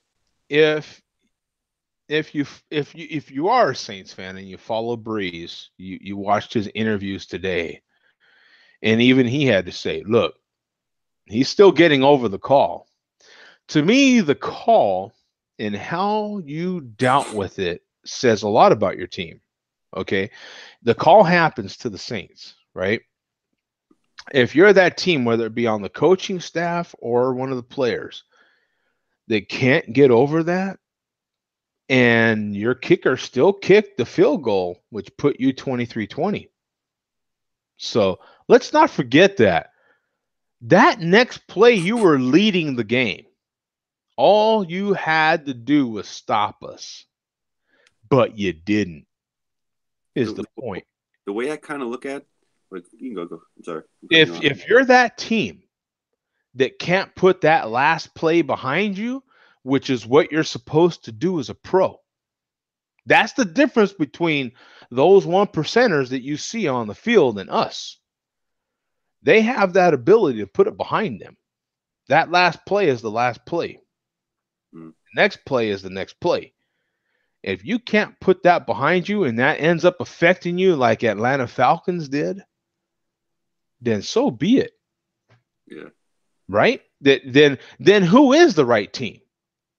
Who was the right team? The right team is, to me, in the Super Bowl, because you couldn't put that behind you. You couldn't put that last play behind you. Drew Brees said himself this morning. I watched the interviews with Drew Brees. He said this morning, this is Friday. How many days later? Still couldn't quite put it behind him. He's still finding it. Okay, that explains it. You talk about the overtime. Who had the ball first in overtime? The Saints. We kicked a 48-yarder. Are those gimmies? I'm sorry. Extra points aren't gimme these days. A 48-yarder is a gimme? No, We stopped. We not only we came back and kicked the 48-yarder to put it into overtime. We had to tie the game to go to overtime, and we had a matter of seconds to do it. We're the wrong team? I don't know. Saints had 2 opportunities. 3, really, you want to think about it. They had the opportunity after they kicked immediately after that play. They kicked the field goal to go in the lead 23-20. Then all they had to do was stop us. In regulation, they didn't get that done. Why? They couldn't put that play behind them. Boom. Who's the right team? I'm going to keep asking that. We kick a 48-yarder. We have a better kicker than yours. Sorry. Oh, yeah. That's the way that works. Right? If we got more talent than your team on that day, at that moment, that's all it takes. Right? Z is the man. Sorry. That's the way it works. 48-yarder. Those aren't gimmies. Last time I checked. ask the Chiefs how they feel. Ask a number of teams how they feel about them. Ask the Bears how they feel about that. Yeah. Doink. Ask the Bears how they feel about. Would they give how many millions of dollars do you think they would give for our kicker right now? The Bears. Doink. How do you think they feel? Doink. I mean, that kicker, it sucks. That must suck because you work your whole career to be a kicker and be in those games, and you miss that. You miss a couple of kicks in a game that you should have made, and that must really hit your self-esteem. That defines you. That's it. Well, he was on Good Morning America and all sorts of other things. He must feel okay about it. But in any case, okay, we tie the game. Now we're in overtime. All right? You get the ball. Again, I'll run this down again. I've done it before. I've done it before on the show. You get the ball again. You get down there. All you got to do is get within field goal range. You kick a field goal, at least. Then we have to at least kick a field goal to tie it. But what happened? I don't know. Our defense stopped you again, which is the third pivotal point in the game where our defense stopped you from scoring critical points. But we're the wrong team. Then our offense gets on the field and gets within, 57 yards? How many of those are gimmies? Our kicker's better than yours. Our guy lines up, takes a timeout and everything, freezing the kicker, and kicks a 57-yard gimme that would have been good from 60. Down the middle. That's the wrong team? Yeah, that's what I'm talking about. Please. Even after that play, you had many opportunities, and Drew Brees acknowledged that all day this morning in his interviews. He acknowledged we had plenty of opportunities to finish, and we didn't. Mm-hmm. That's the bottom line. It's almost to the point where if the game comes to 1 point and you bring yourself to 1 point that you can either win or lose, and something doesn't go your way, it's you shouldn't complain about it because there's always opportunities before, like you said, or after. Yep. There was always opportunities, always, no matter what. The very beginning of the game, the way the game started, the first half, I think most people can agree the Rams were playing terrible. The only thing that was kind of holding steady was the defense. And we held the Saints their first drive to 3 points. We held them the second one to 3 points. Those should have easily been 2 touchdowns. Easily. The Saints, if Breeze was playing the way he had been just a few weeks earlier, and that's the problem. As the season progressed, Breeze was degressing. And that's part of the problem. Right? I'm sorry? The big factor for this game is going to be the front four of the Rams. Yeah, on defense, right? The thing that's going to happen is the Patriots are going to have to run the ball like they've always been doing this whole playoffs. Because you're going to have a lot of how can I say this? You're going to have Aaron Donald. You're going to have Sue going. They're going to rip Brady's head off. They're going straight for Brady. Well, yeah, because we do that with every quarterback. But we need to find those holes and just run up the gap. Because if we can't do that, then I don't see us winning the game. I think the key is Sue. Yeah. I think the key is they're going to come after Donald. Donald is a marked man. They're going to come after Donald. They're going to pull every trick to have Donald not get his. He's explosive right up the middle. Joe, if you're lined up, where are they lined up? Is Sue on the right side towards Brady? Or Sue's on the outside. Donald's on the inside. On the right outside? He's all over the inside. Yeah. All right. Oh, they move him around. Yeah. And so does Sue. Sue will move from left to right, left to right. Mm-hmm. But Sue, to me, is going to be the key because they're going to be targeting McCaffrey and they're going to be targeting Donald. Right? Mm-hmm. And so Sue, to me, is the key. If he hasn't exploded, and see, this is the thing.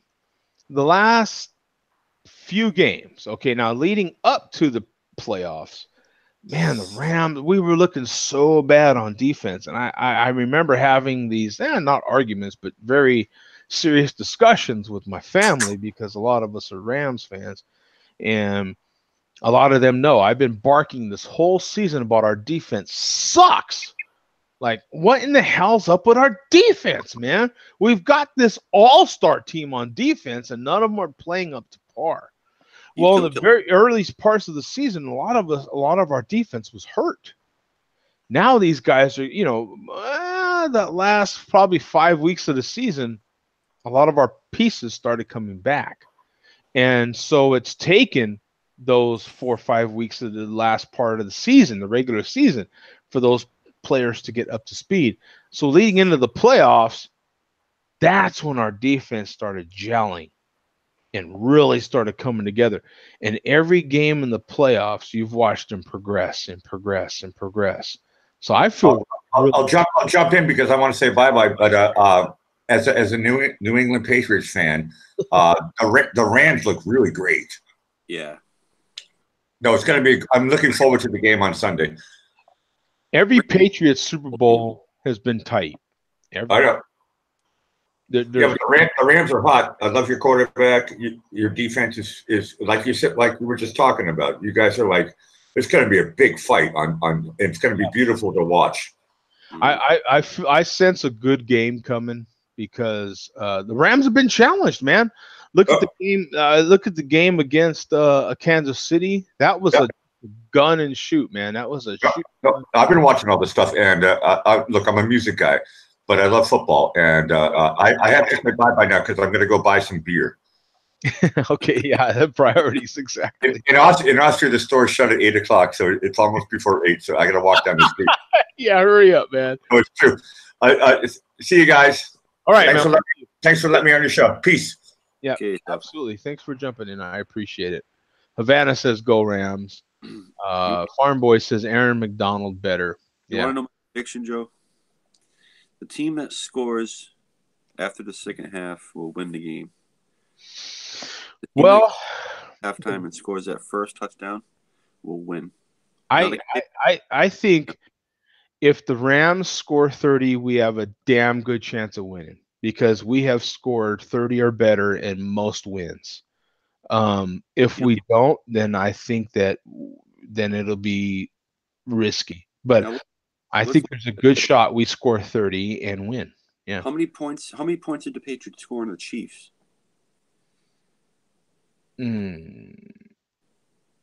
Because your score, when you went to the Monday game or whatever game you went to, it was like 40-something to something, right? 40-something, 40-something. Now it's 50. Really? It was in the Oh, 50s. 50s. Yeah. Yeah. So the Patriots defense in the beginning of the season, if you remember, they weren't that great at all. They were garbage. They got a little bit better throughout the season. Definitely in the playoffs. The Rams obviously have a better defense. I'm not going to deny that. They got a way better defense. I wish we had your defense. Well, I don't know, because the Patriots defense has been coming on. You know, the Patriots as a whole team, both sides of the ball. Bless you. You have more talent. Well, I don't know. Better known talent, perhaps, but that's the thing about the Patriots is that they you know, other than some players that they have now on offense, they never really have big name pieces on defense, but they managed to get it done. Yeah. It's just one of those team things, and so it's very challenging, man. I am interested. What I am interested in most of all are the coaches. You've got Brady, Belichick, the old school coach, the old coach that knows a lot about football.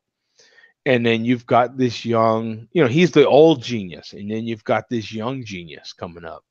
I am really interested to see how the coaching pans out.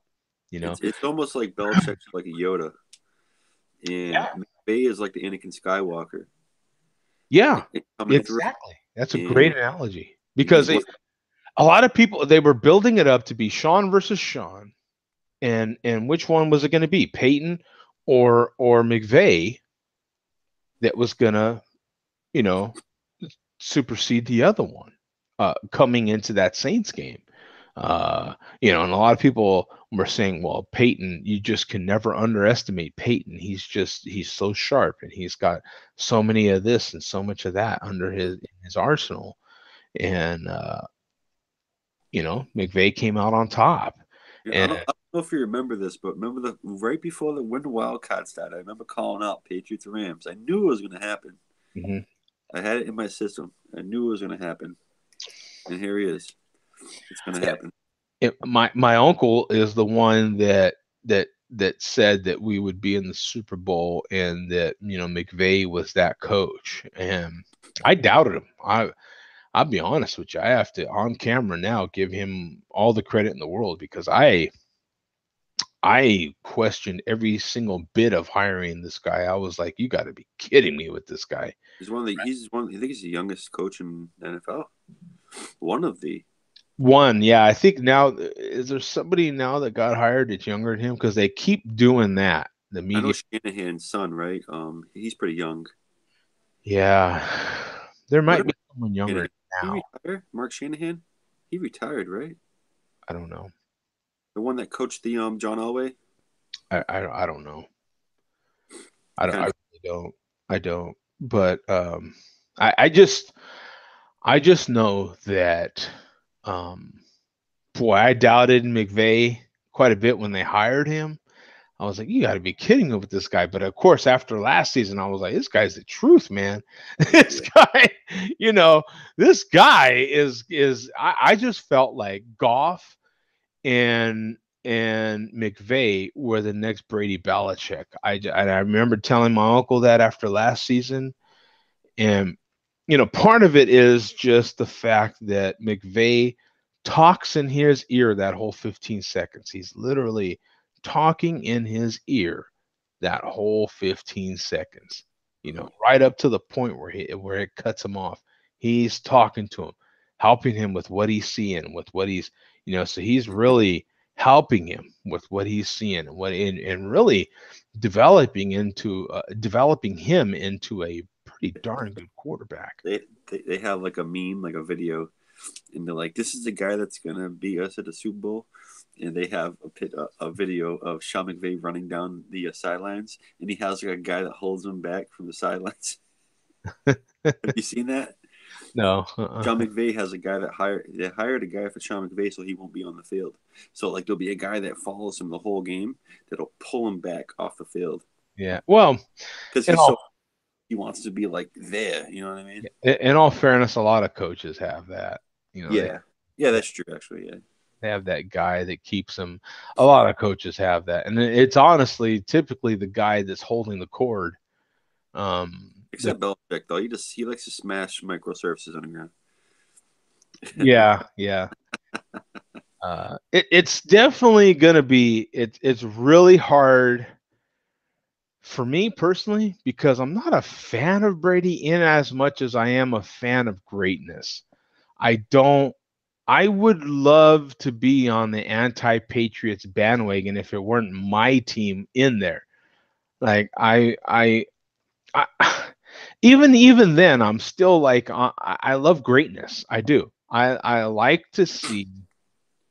Hey, if you hate them, beat them, and so I feel like, hey, it's my team there. We can beat you. You know what I'm saying? Yeah. We can beat you. We've got this tool. We've got that tool. We've got this tool. We've got that. I don't know that they're necessarily better, but can they be better for 3 hours on Sunday? Possibly. Yeah, Well, 4 hours on Sunday because they keep talking about how long the halftime is, and how long some of these other interruptions are in a normal game. So it's probably closer to 4 hours. But can we beat you for 4 hours on Sunday? it's so hard because if you remember like the Super when Patriots in the Super Bowl, that first quarter is dull. Right, that first quarter they come out, it's like the ball goes back and forth a little bit. The whole first half can be that way. Yeah. But the challenging thing is our first halves are very similar. We come out a lot of times in the first half very flat. And I personally, as a fan of the Rams, count on McVay and his staff grouping us together at halftime, doing whatever they do in there in halftime and coming out and just turning it around. And that's what they did in the Saints game. And I count on that. But the issue for me is that we haven't been there.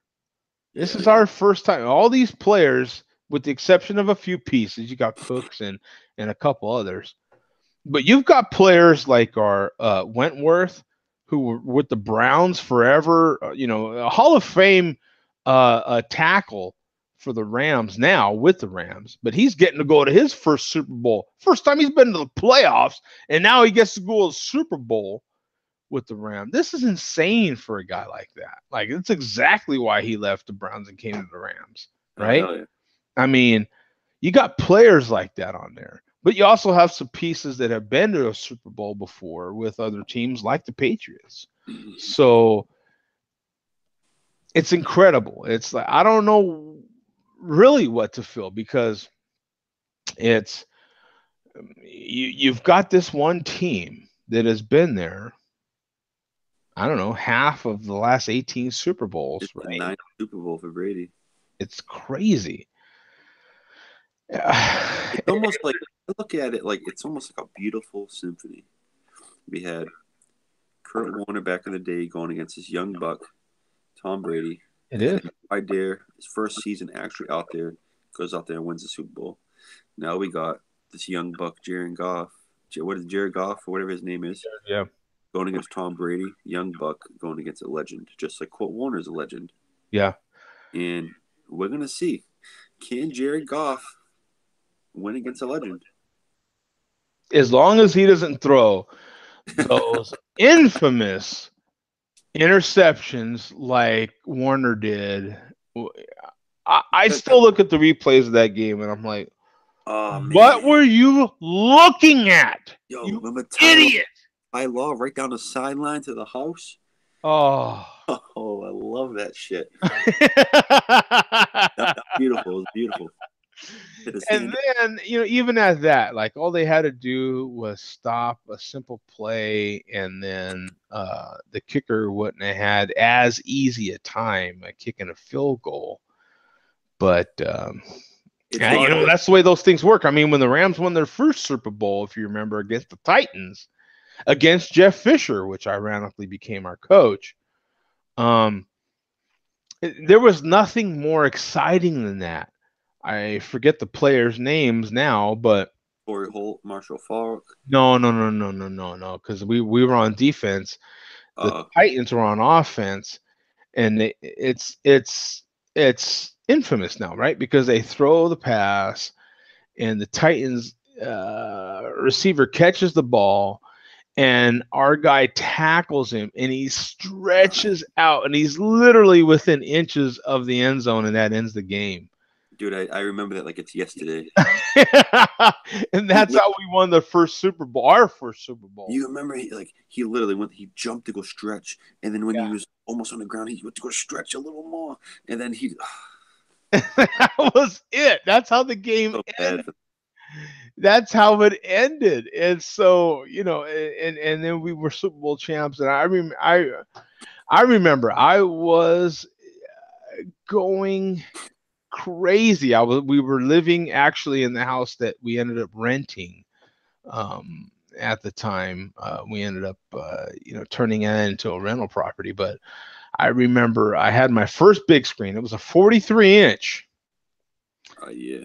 And that was considered a big screen back then. And I remember I had a 43-inch, and that was kind of the ultimate. Not the ultimate, but for that size, it was a very new big screen category. And of course, it was the 4:3 ratio TVs, and so it was a big deal, man. I remember I called in sick that day. There was no chance I was going into work that day, and I worked nights in those days, and I worked weekends, and there was no chance of me going to work that day. There was not a chance. I didn't. You want to give me a letter? Give me a letter. I ain't going to work today. Like, that ain't happening, And it's ironic because, the Super Bowl will be Sunday. This is the end of my vacation. I have to go to work next week. But I am trying really hard, folks, really hard. I've been playing the lottery really hard this whole time. So hopefully tonight or tomorrow will be my day, and I can go and claim my winnings and not have to work anymore. That would be perfect. Right now, the lottery is my retirement, and I'm praying because I love this. This is, you hear a lot of people say, staying at home sucks. I've been at home and I'm tired of it. Not me, man. I am all in, baby. This is great. Like, I am ready for retirement. Bring it. Like, this has been the most awesome 3-week preview of retirement ever, and I am ready. Like, bring it. I got plenty of stuff to do. I am ready. You know what I'm saying? Like, not me, man. I am all in, baby. Yeah. So, in any case, what are you eating for the game? I don't know. Probably, I thought about a little bit about that. Not much. You know what is amazing? I've been on this hot dog kick lately, so I might end up having hot dogs. I'll tell you why. Because I have a double oven. I'm fortunate to have a double oven. So the top oven is a toaster as well. So I toast a lot of stuff that I normally would never toast. I take a cookie sheet, your standard size cookie sheet, and I have foil on it constantly because I'm liable to, in a whim, like you would put stuff in a microwave, I'll put stuff in a toaster because the toaster is that quick when you think for you. It's better for you too. And it's a little better for you. You're not getting nuked, for Christ's sake. Like, it's different stuff, but who knows if that's better for you or not. Tomorrow it'll be causing cancer in your nuts somehow. I don't know. But like somehow everything gets to a man's junk. Like, you ever notice that? Like, no matter what it is, for men, it causes testicular cancer. You're like, what? Yeah. How could that be? I'm literally writing on a piece of paper. How can that cause cancer to my nuts? Like, how's that work? I recently got checked, actually, and it was good. I thought I had something. It was a cyst, but they said it was good, so I'm happy. Hey, It's You never know. It's worth getting checked. I'm not even gonna joke about it because it's dead serious. It's dead serious. As men, we don't check, and It's freaking scary, man. as many men think they're checking stuff. It's a different check, my friend. Like YouTuber, if you haven't watched him, Furious Pete. No. Yeah, he's like a competition eater. He's awesome. He does weightlifting. He competition eater. Eats really fast. He had cancer about a year and a half ago. Got one testicle taken out, and then as of recently, he got another testicle taken out. You know, like he's open about it too. So he talks about it and shit. It's such a, you know, look, with men's cancers, if you get checked, I don't give a rip what your age is. Get checked. Get the stones checked, man. You know, make sure you check yourself, man, because it's real. Like, make sure you check yourself. You're absolutely right, Tom. It's get stuff checked. You know, at a certain, they're going to tell you, your prostate, not till you hit a certain age, are they even concerned about it? But okay, fine, whatever that age is for you, whatever your risks are in your family, get stuff checked. Mm-hmm. Just go to the doctor, tell them, yo, check my nitty gritty, man. Just saying, right? I don't know. Just the nitty gritty in general. Just check it, please. Yeah. You know what I'm saying? And get it checked. Women, typically the stereotype is they live longer because they get stuff checked. And as men, maybe you don't go to the doctor as often, but once you hit 40 and north, like, son, it's time to.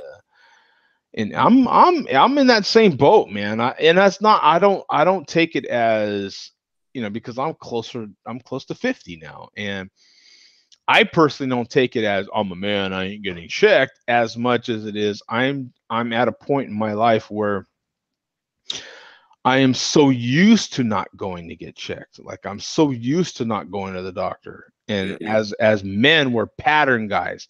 And I think that's more what hits men. It's not you're macho and I'm not going to the doctor as much as it is I just don't go to the doctor. Yeah. You feel the difference? Like I'm just almost like I'll be fine. Yeah, it's not a macho thing. I'm just as men, we're pattern people. We're just pattern. Men are more inclined to it than women, I feel like, and a lot of women are. Don't get me wrong, and I'm not saying you're not. I'm just talking to the men out there. We are pattern people. We like a pattern, and that's why for some of us change is hard. Certain change is easier than other change, but change in general can be a little difficult, not more than others, but just saying, right? Because we're pattern people. It's hard to switch your pattern up. I've been forced to the last 2-3 years. I've been forced to. Hey, stupid, start thinking about it. That's the way stuff works. The last, more than a handful of years, I go to the dentist regularly now. I go get the nitty gritty checked. I've had the old, in the bum. You know what I'm saying? The old,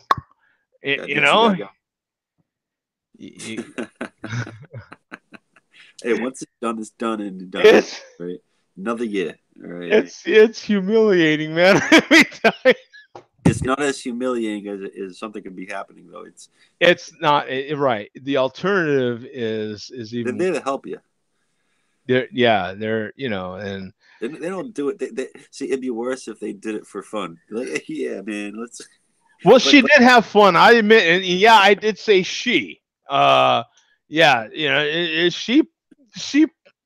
put it in my butt, and that's the way it worked. And she was like, yeah, just be lucky I ain't real big, and I'm like, you weren't, you know what I'm saying? I was wow, to me you were massive, you know what I'm saying? But so she made some jokes, to kind of make it lighter. But no, it's very serious, Tom. You're absolutely right. Yeah. It's just one of those things you have to have done, man. Like we just have to. Money sucks, but money's not worth your health, if that makes sense. Right. Yeah. And I think you're talking from the aspect of, well, I can't really afford it. Well, can you afford to die? How about that? Like, how about like, and as a matter of fact, death like tomorrow would be great. Right. Just saying, like the alternative, if you were to, okay, it's Friday, Saturday, I'm going to die, fall dead. That's one thing. Right. Yeah. But you're more than likely not. You're going to go through 6 months of bleeding yourself and everybody you know of dry of money, right? Because you're going to suffer this incredible death. Not you're going to fall dead on tomorrow being Saturday dead, right? Like it's not going to be that for most of us. Some it is, right? Some tomorrow at 6 you will fall dead. Like that's the way it works. But unfortunately, we don't necessarily know that, right? So if the chances are, if you do get diagnosed with something, you're going to get some sort of cancer and suffer, whether it be financially or otherwise, or all of it, a tragic, and why, If I get cancer, man, I'm just gonna go all green, including marijuana with all vegetables, everything green. Oh yeah, juices. That's what a lot of people don't realize. Like once you get cancer, dude, you got to stop eating meats. You got to stop drinking milk. Bro, you got to start juicing. You got to start. If I were to having to get treatments and all these sort of things, and I end up having to, retire from my job and all that because now I can't work and all that, this is going to be a different show because we're going to be talking about what Green Cross places to go to. Yeah. Hold on, man. I'll be right back. Oh yeah, man. Jody's taking a pit break. Just fucking fly, man.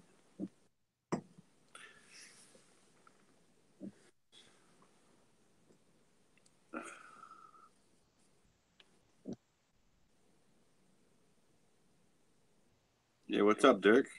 Oh, it must be cold out there in Chicago, man, huh? I heard they had to literally put make fires on the train tracks so they can move the train tracks, which is pretty freaking crazy. I think you got negative 60 out there, which is absolutely absurd. Feels weird being the only one here.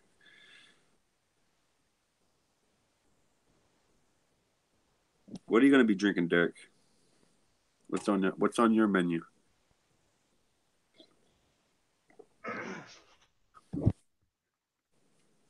We got Dirk in the chat from Chicago.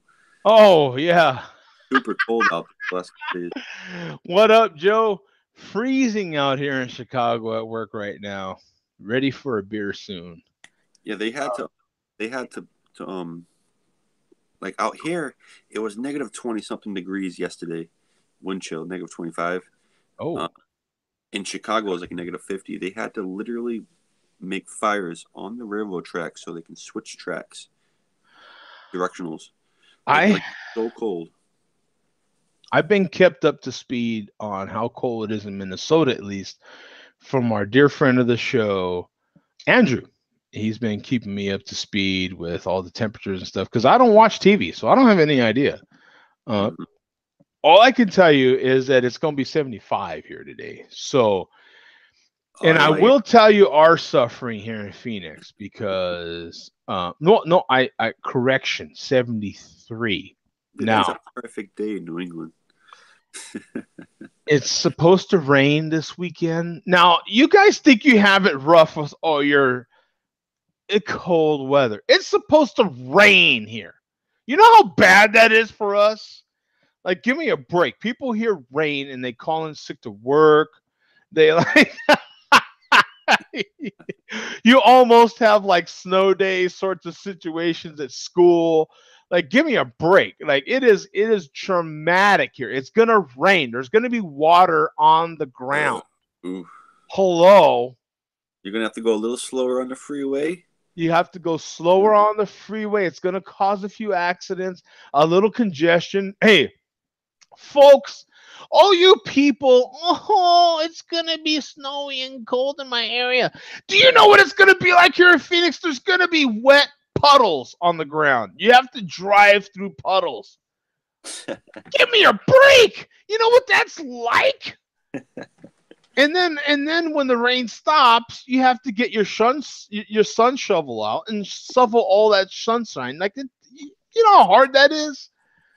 To shovel sunshine repeatedly, it doesn't stop. Oh, Pathetic. 73 degrees. Like, my sun shovel is this big already. Like, it's not, like, I have to get a new one. Like, these things, they don't even have time to rust. Yeah, I mean, you just wear them out so fast.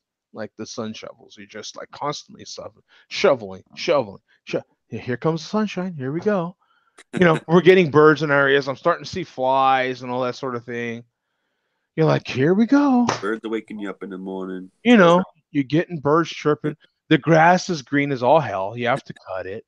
Like, I mean, come on, folks. Give me a break here with this. Making it sound like paradise. Take that every day of the damn week. Me too.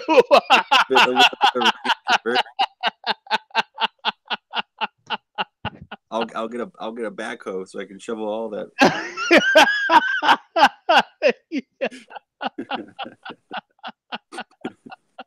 Oh shoot! That's awesome. It's awesome. Like, I'm just saying, man. Like, you could completely lose reality down here because I didn't have a clue until Andrew started texting me a few days ago about how cold it was up there. And what was funny was one of his texts had a picture of wind chills. I didn't know that, so I was like, "What's with all this 100-degree? Like, what?"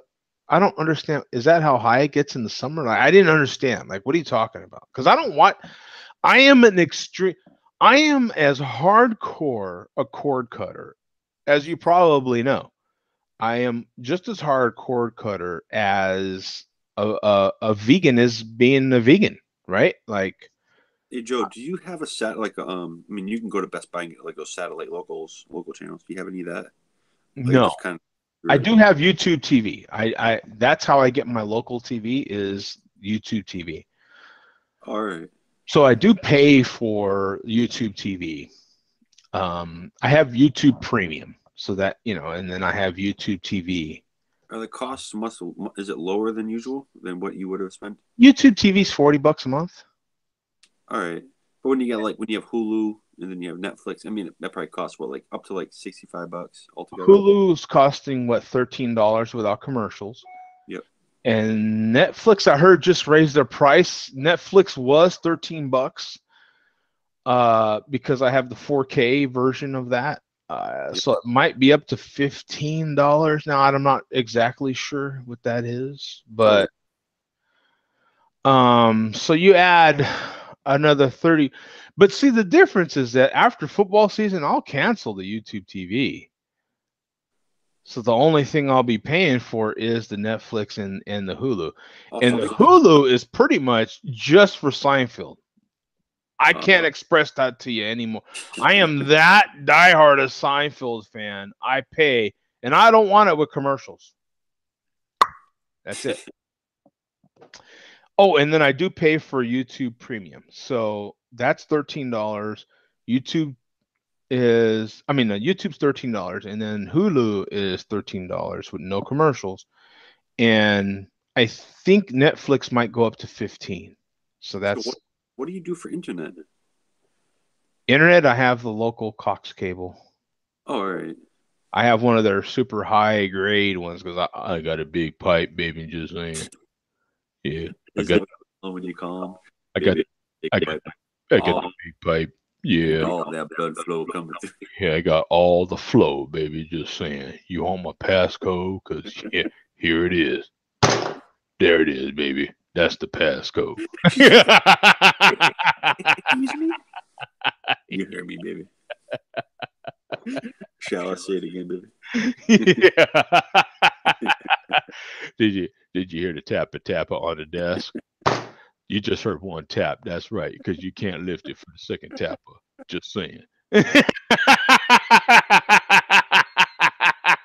There's only one tap, not a tappa, just one tap, baby. Just saying.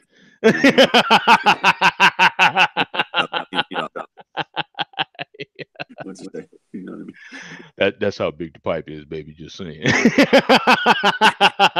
That's the internet pipe, mind you.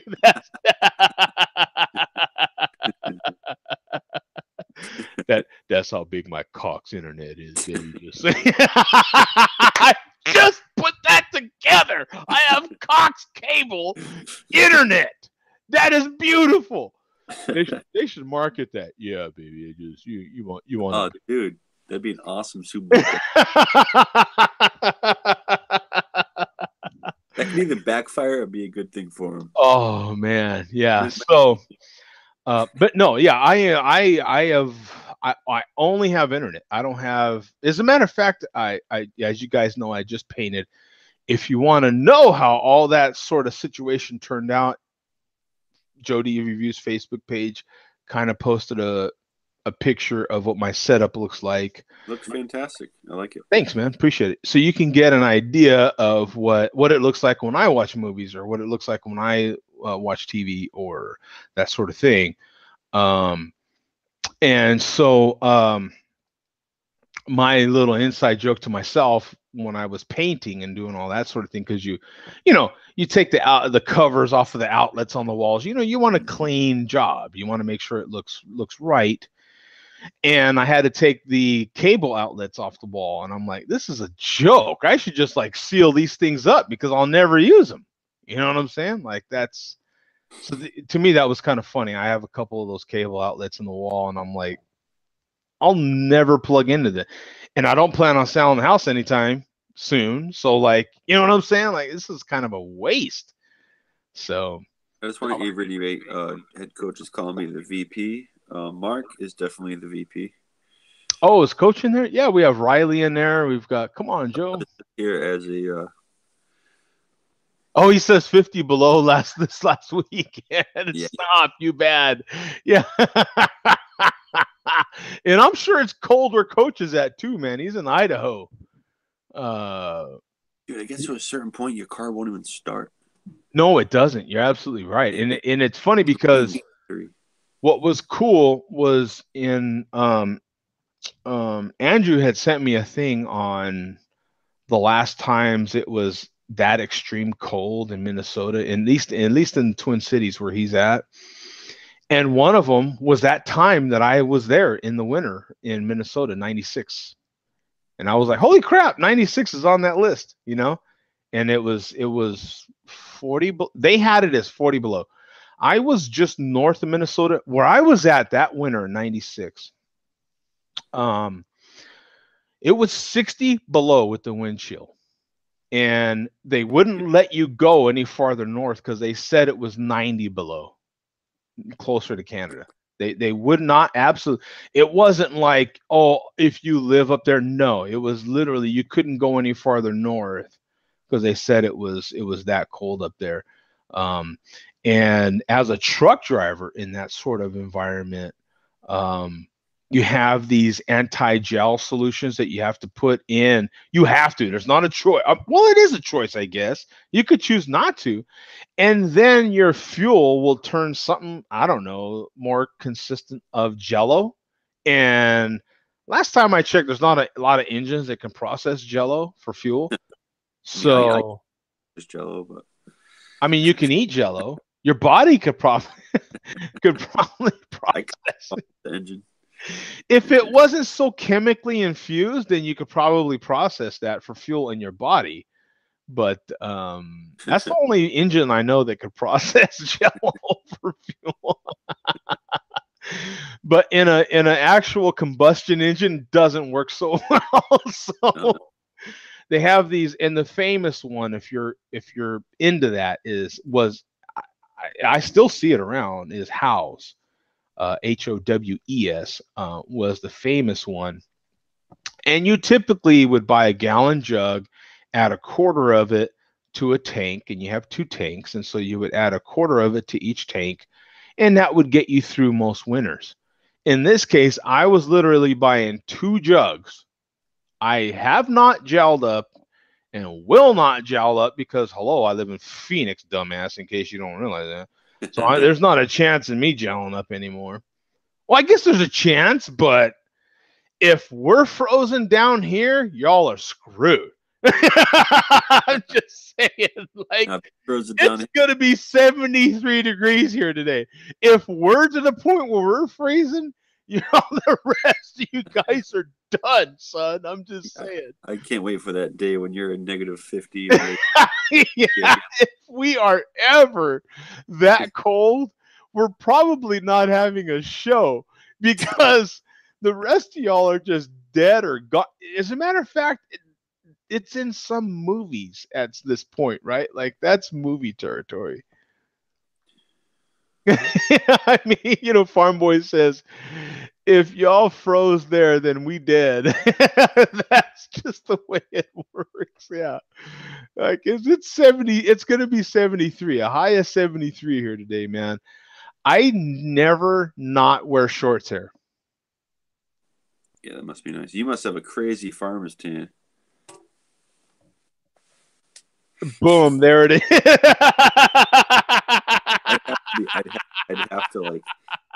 I'd have to get a base. That never stops, man. Like, the sun doesn't stop here, man. That's why we live here. That's exactly what. Cold here is like, whoa, man. It was 40 degrees today, man. Do you know how people will tell me, are you crazy? Why are you wearing shorts? Are you crazy? It's 40 degrees outside. I mean, that's suffering, people. Come on.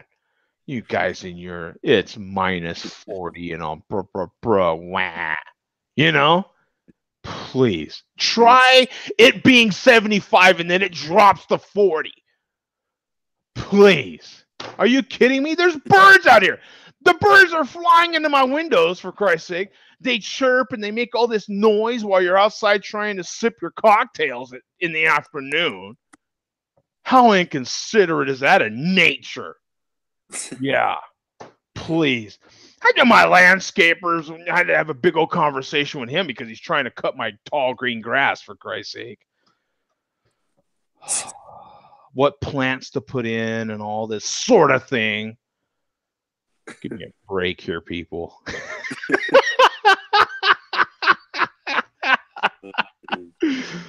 Yeah, winter grass. You have to. Winter grass. I can eat grass. Dude, no matter what kind of grass is going to grow out there, at least. Yeah, winter grass. It's just it's upsell. It is good. Winter grass. You can just shove it. I've been here 5 years now, and it's taken this whole time to get used to that term, winter grass. I swear to God. I chuckle on the inside every time. Joe, you want your winter grass this year? And I'm like, Joe, you should tell him you have a winter foot. You could put it there. Come back in the summer. I mean, it is comical, man. It is comical. It's, you know, and they winter. It is. You know what happens to our grass in the winter? It'd be dark brown, and then it comes back. Look, I am used to living in Earth says blasphemy.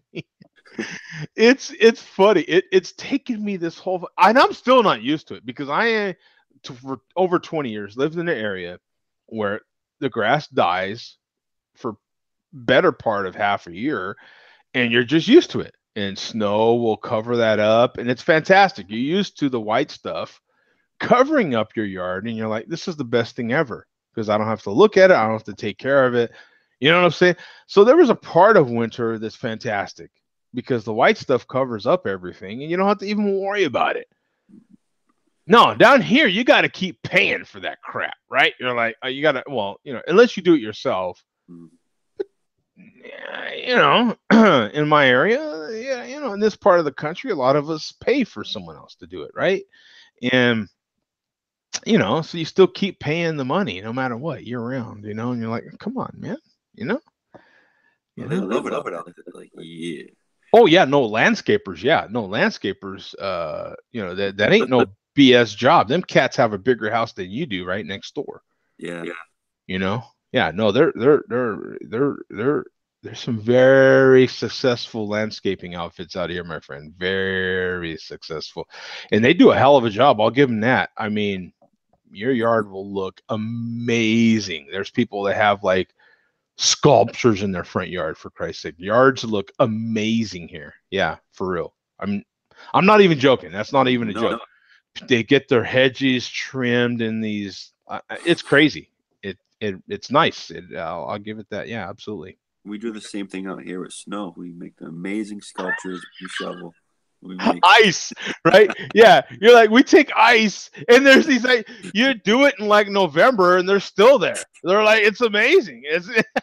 We ask them if we want them to shovel the yard, and by the time they know it, was water on everywhere. They were chipping away.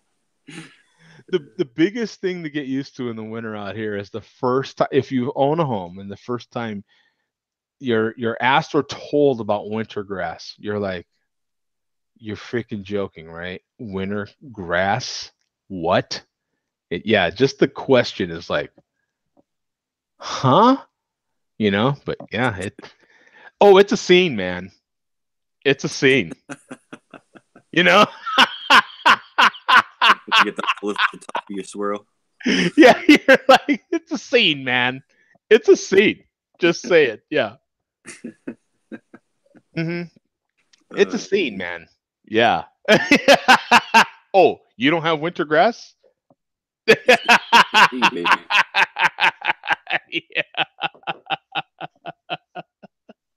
I'm getting the move for tequila for some reason. Oh, dude, I have a full bottle of tequila because I had a few ladies come over already and said, "Oh, you don't have tequila in your house? You have to Oh, it's what kind? I have You're like in the mecca of tequila. You make me jealous. There's a lot of tequila down here, absolutely. There, I have, but I don't have anything super crazy. I have, oh my goodness. What? All right, hey, we'll see you, Chase. Thanks, man. Kent Fair Reviews is in the. Craig is in the chat. Oh, Craig's in there. Hey, what's up, man? Oh, vodka. Yeah, you saw the picture, possibly, if I showed my my Facebook page. Joe Diaz. Or if you saw me on Instagram. Yeah, the cucumber vodka, that was a suggestion from the bartender at one of the local breweries I went to. Suggested. Matter of fact, I have that one, but I wouldn't do it with that one. But let's say you were having, just pick in general your sort of traditional-ish sort of imperial stout, or just a really good hearty and stout in general, maybe even a porter in general. She suggested having a shot next to you. So you go to a brewery and or just a good bar that has, you know, a good craft beer selection, and you ordered an imperial stout or just a really good hearty stout, not freaking Guinness, for Christ's sake. Not putting down Guinness, because I drink Guinness too. It's just saying not Guinness in this case. So you have a good hearty stout, order a vanilla vodka with it, a really good vanilla vodka, not crap vanilla vodka, but just a good. And she did this for me. So she happened to pour me a really good stout, and then put me a good shot of vanilla vodka next to it, which that brewery happens to make vodka, because what's happening nowadays, a lot of breweries are making their own spirits. And this brewery had their own vodkas. And so she put me a shot of vanilla vodka. And sure enough, man, I was pouring just a tad, like we were talking about with the water and whiskey, just pouring a little, just barely, just boop, boop, a little bit of vodka, that vanilla vodka, into my stout. Oh my goodness. And that's all I was doing, and then drinking a little bit and then pouring a little bit in there. And then so that that ended up lasting me, an hour, let's say. So over an hour I'm drinking, so I'm pouring a little bit in there before each drink, in other words, just pouring a little bit to highlight that drink. Oh my God. Absolutely right. So more conversations, of course, as you know me, I'm gonna spark a conversation. And so I'm having this conversation. And so she pours me this drink that she was talking about that she does for herself when she goes home. And it involves a cucumber vodka, cucumbers, lemons, oranges, and possibly strawberries or mint if you wanted to, and just water. And I was like, oh, sign me up for some of that. Matter of fact, now, like, make me one. You know what I'm saying? And so she did. And she goes, that's exactly how I make it at home. There you go. And I was like, yo, this is the most amazing thing ever. You know what I'm saying? I'm like, oh my God, this is incredible. This is so good. Couldn't believe it. All those sort of things just hit with a muddler in the bottom of I don't have a muddler or a shaker. I don't have I have a small shaker, but not a big one. So I don't have those things. So what I did when I made it at home was of course I bought the cucumber vodka. And that's why you see the cucumber in that picture. I bought the cucumber and I sliced. Well, I bought two of them. That's why you seen one, but not the other. Sliced the one up, 1/8 of an inch or 1/4 inch diameter sizes, slices. Same thing with the lemon. Muddled those up with a meat tenderizer. I don't have a muddler, but I had a meat tenderizer, so I did that in a Tupperware dish. Right? I don't have. I'm sorry. You there, Tom? I don't have a shaker, a big enough one anyway, so I just threw those into a smaller size Rubbermaid dish. Actually, I call it Tupperware, but it's really Rubbermaid. And just muddled them all in there with that shot of vodka, 1.5 ounces of vodka. Muddled it up with a meat tenderizer and used the lid from the Rubbermaid container, used the lid as a filter, and just poured it into a glass with some ice and shook that around a little bit, and then filled the rest with I had made a small homemade batch of lemonade, and so I poured the rest lemonade and water, if you will, a little more water and lemonade, and it was so refreshing. Dear God. Sometimes you got to keep it. Sometimes it's nice to just have a nice, refreshing drink. Yeah. Oh, absolutely. Keep it real. Yeah, I just kept it. I wanted it citrusy, so I wanted it just like I was talking about with this beer, with the tartness out of this. I've been on that tartness sort of mood, and so just like with this raspberry tartness I was talking about earlier, and how it's more tart than sweet fruitiness. That's exactly what I wanted out of that refreshing drink. I didn't want it to be sweet, but I didn't want it too tart either. So I added 1 packet of Splenda to. I made a batch about this big. About yay round. It was a jug. I don't know. Maybe half a gallon of lemonade. So I added literally 2 packets, like you would get in a coffee shop, for Christ's sake, 2 little packets of Splenda to that. So it still stayed tart, but not overly tart. And then I watered that down when I'm mixing my drink, because I added more water than that lemonade. And mixed it in with the strawberry that I had. I sliced up some strawberry. Oh, dude, it was so kick-ass. I had about 3 of them bad boys. Talking about lemonade, I watched somebody the other day. You know how, like, people, when they make lemonade... Keep in mind, it's 75 here, folks. You know how people make their lemonade? They squeeze the lemons and they just use the juice? Oh, yeah. This person put the whole lemon in put the whole lemon in the whatever it is, mixer, and ground it up with the lemon peel and everything. Yeah. And you got that whole essence of the whole lemon.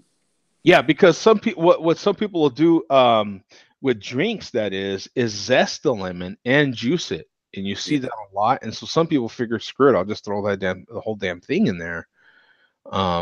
Especially if you're gonna blend it like that. If they're gonna blend it and then blend it really fine, not just kind of hit it. Some people will hit it like that, but they're gonna strain it anyway. So you might as well get all the essence of all the parts. So not just the zest, not just the juice, but also the rind. Yeah, the lemon peel, dude. It honestly brings the most to the table, in my opinion. It's beautiful. It brings a different part to the table. It certainly does than the juice. Yeah, absolutely. It'll give you, but you don't get that bitterness that you're going to get from the rind. So that's the fun with cocktails, is you can do whatever you feel like. Like it's absolutely great. And what I like to do is, like, when I make a margarita, know how you put the salt on the rim? Oh yeah. You shave off the rind of the lime, so you have it on the rim with the salt. So when you go to dip, you have the rind with the salt on you. Oh man, it's so good. That's what's being described to me as being what some people like about an old fashioned, is having that lemon peel in there.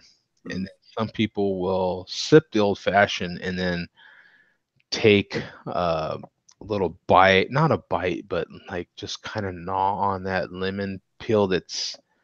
You're supposed to garnish with a lemon peel. Yeah. So with an old fashioned. And so I am not an old fashioned connoisseur at all, but that's what's being described to me as the pleasure of an old fashioned, is that. But now you have like drink makers. They'll peel the lemon, get the curl, and they'll wrap it around, and they'll light up the lemon, so you get a flame, and then they'll wrap it around the edges, so it gets like the essence of the lemon on like each crevice of the sipping, when you're sipping. Because like how like lemon juice is like flammable a little bit, right? Like it's like a. It can be, yeah. It's that acidic, yeah. How they say lemons can like charge phones and all. It's like very acidic. Yeah. You can like light up the lemon and just put it on the outsides, which I thought it was pretty cool. It's funny, we're having this conversation about lemon, and me and Mark talk a lot, and so Mark's been sick, so he brought up the subject that he's been having hot lemon water. I'm like, well, one of the things I don't talk about is how much I drink hot lemon water. I drink hot lemon water literally daily when I'm working. That's excellent, though. So I always have lemons in the house, because I don't just whatever lemons, like let's say I bought lemons today, I will not juice them till next weekend. I let them age a week, because I like them to be maximum juiciness, if you will. Yeah. And since I juiced so many lemons last week, I decided to do something different. Normally what I would do is take some of the lemons, slice up, once I've juiced them, just the peels, just the empty, I'd cut them into quarters and then put them in the garbage disposal. And then as I'm grinding stuff up in there, you get that fresh lemon smell out of there. So it never really, your garbage disposal never really smells. But I had so many. Hey, bum, what's up, man? An illegal hello from work. I understand, my friend. So what I decided to do, since I've been on this little cocktail kick, and I have a limited amount of time because I go back to work now next week, I decided to dry these lemon peels and then use them for different stuff. So I toasted them first. So now they're toasty from the oven on the outside. They like kind of burnt, like charred a little bit. And then I lowered the temperature of the oven, and then I just let them dry at a 220 temperature for a couple of hours. And so I'm going to use them for different stuff. One of them being I'll put it with cinnamon in a shallow pot of water on the stove, and just kind of have, an essence of lemon and cinnamon kind of as a potpourri-ish sort of thing on the stove. Yeah, do you like using ginger? I use ginger. That has been my thing for the last few months, is ginger. Absolutely. like how can I say this? I made guac just last night. I had 2 avocados that, just like Kramer said, you know, that nice little squeeze, but not too much, you know. And so I took 2 avocados, and I showed you guys in a video prior how I make guac. I'll take the store, you know, your store will typically make some sort of pico de gallo mix with cilantro and tomatoes and onions and jalapeno, so you don't have to kind of buy all those things. And so I take that mix, which they make fresh every day at my grocery store at least, and I'll mix it with my avocados with a little lemon juice. And this time I put just a little bit of ginger in there. Oh man, yeah, baby. Ginger is one of those flavors that like it. Ooh. It gives a little lemon, you know. You get lemony. At least I do. Out of ginger, you can get like some lemon out of ginger, which even going back to sickness from Mark. Like when I'm like, I haven't done it in a little while, but like I like to shave off like a couple tablespoons of ginger, put it in a pan and boil water. You make a nice ginger tea, and then use some lemon juice in there. Some nice ginger, lemon juice. They both like work as like a duo. Yeah, I could see that. Oh. Absolutely. What's Bum talking about? Possible MB beer truck picks coming tonight. Major beer? Does he say major? I don't know. MB. Break it down for us, Bum. Macro beer? Maybe macro beer. No, macro. I don't know that he would have said macro beer truck picks. Maybe he's saying like picks coming in like the Google Hangout or something like that. Possibly, yeah. You got to do it Oh. quick because they already told us, you know, Google Plus is going away. Is the Google Hangout getting annihilated? Oh yeah, the whole Google thing is going away. Yeah, the Google Plus. Dude, I like Google Hangouts. They're gonna do something else, so we'll see. But for now, Matchbox, he said. Oh, Matchbox. Oh, I'm gonna show this right now. I'm gonna share the screen. You've got KFC for those of us fast food fans. KFC testing Cheetos fried chicken sandwich in fortunate southern states. So if you live in the South, you're going to be fortunate enough in select KFCs to test out this Cheetos KFC sandwich. So in the let me go to the main part of her thing here. So some new I'm sorry, KFC announced it is testing a new Cheetos sandwich in selected restaurants at locations in North Carolina, Virginia, and Georgia. KFC lovingly describes in a press release, quote, made by coating a juicy, hand-breaded, extra crispy chicken fillet with special Cheetos sauce and placing it on a toasted bun with mayo and a layer of crunchy Cheetos. The Cheetos sandwich will give you a blast of craveable Cheetos in every bite. In this manner, KFC doubles up on the Cheetos nest provided a Cheetos sauce Cheetos sauce, the mind reels, as well as actually Cheetos in the sandwich. Someone on the takeout staff has immediately psyched, right? So, are you down for a Cheetos chicken sandwich? I was listening to somebody talk about this, and like they made a good point. Like it'd be cool to have the Cheetos sauce to dip the Cheetos in, type of thing. Yeah. I'm down for it though. I'll try it. The way that this is pictured right here, I'd be kind of down to try it. I mean, I like that red sauce being if that red sauce is Cheetos sauce and that white sauce is mayo down here, if it's a little spicy, maybe more like a more like not like a hot Cheeto, but just a little tang to it. Yeah. I'm kind of down for that. So you get the crunchiness of that extra crispy chicken patty on. I don't know how many chicken sandwiches you've had from KFC, but the bun is kind of nice. It's a softer sort Soft and it's of like bun. double, right? It's like Yeah. It's not bad. So I'd be kind of down for that. And it kind of fits what KFC's been doing for a while. Actually, all the fast food restaurants. But if KFC had that dill pickle chicken not too mhm. long ago that I You know, sampled a few times, it was really good. it almost seems like one of those things that like you wouldn't know that you'd like until you tried it. Like you'd be like, it doesn't look too good, and then you tried it. Yeah, this is bomb. This is really It good. now how did you get out to McDonald's and have the cheesy bacon fries? I did not. I did Yeah, not. I did that. I did Wednesday when it launched. I went and had them. Yep. I like for me. I like a good local, like a local place. They do like the mozzarella cheesy fries. They do like the hard cheese and then with the bacon on top, so you gotta rip them off the how can I say this? It's like the tin foil. They put the tin foil at the bottom. Oh, French fries with the cheese on top with the bacon, and then you gotta like peel them off and eat them. Oh, dude. With well, a little bit of ranch. this is McDonald's for Christ's sake, so it ain't gonna be like they're decent. Yeah.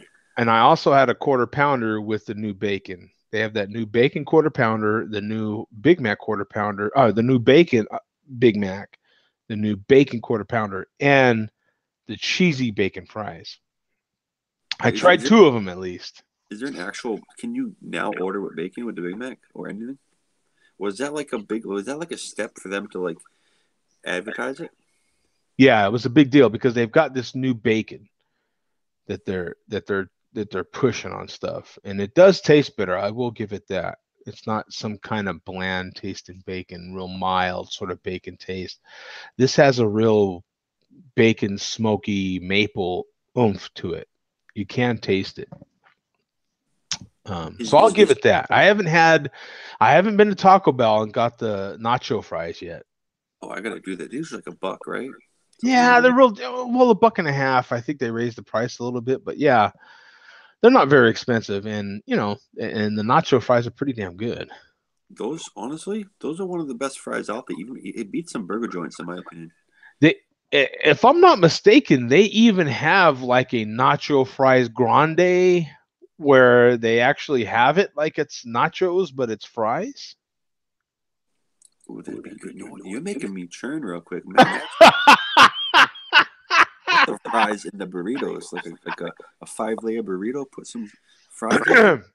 Dude, one of the things I took a picture of, possibly posted it on the internet somewhere, was I had took frozen burritos, warmed them up in the microwave one day, and I was like, you know what? This would be bomb with an egg on top. And I flip and put an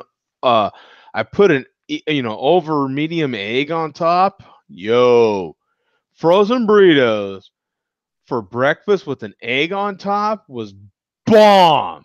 I don't know why I hadn't done that ever before, but it was delicious. Dude. Egg, it gives it like that perfect consistency. it's like you just spent an hour on it making a cream, but you didn't. And you get that yolk on there and everything. I'm telling you, son, it was great. Yeah. With a little bit of hot sauce. Oh, yep. Baby. You take that frozen burrito and then you take a fried egg, put the egg on top, and then when you bust that yolk on there, yeah, baby. Just saying. Coach says Jack in the Box has smothered fries that look good. Ooh. Jack in the Box over here is offering these panini sandwiches that don't look too bad. The problem for Jack in the Box is Arby's has been, over the last couple of years, has been testing out different sandwiches, and now they're all in on all these sandwiches. Arby's has a myriad of sandwiches now, and they're good. Arby's sandwiches are no joke. They're actually legitimately, you could almost stop going to Subway good. They don't get enough credit. I've had them a couple times when I went to like Connecticut and stuff. They're not in my area. I've had them a couple times and they were. Oh, you don't have Arby's in your area? No, not in my area. No. Wow. Okay. maybe within like a 40, 50-mile radius, maybe. Oh, that far. Wow. Okay. Same thing with like Chick-fil-A. Chick-fil-A, the nearest one is probably 30 miles away. And then we have one at Mohegan Sun, Foxwoods area. Okay. I'm going to you know- talk about Chick-fil-A for a minute. Chick-fil-A. Chick-fil-A is this ridiculous place, right? Where all they flipping have is chicken, whatever. Okay, they're decent, not super great, but they are decent. I have to admit, I don't go out of my way for Chick-fil-A. Every time I've had it, I don't go out of my way. It happens to be, oh, okay, I'm here. There's a Chick-fil-A. I'll get one of them stupid chicken sandwiches and some basket fries because their basket fries are bomb. I'll give it that. Yeah. Their basket fries are good.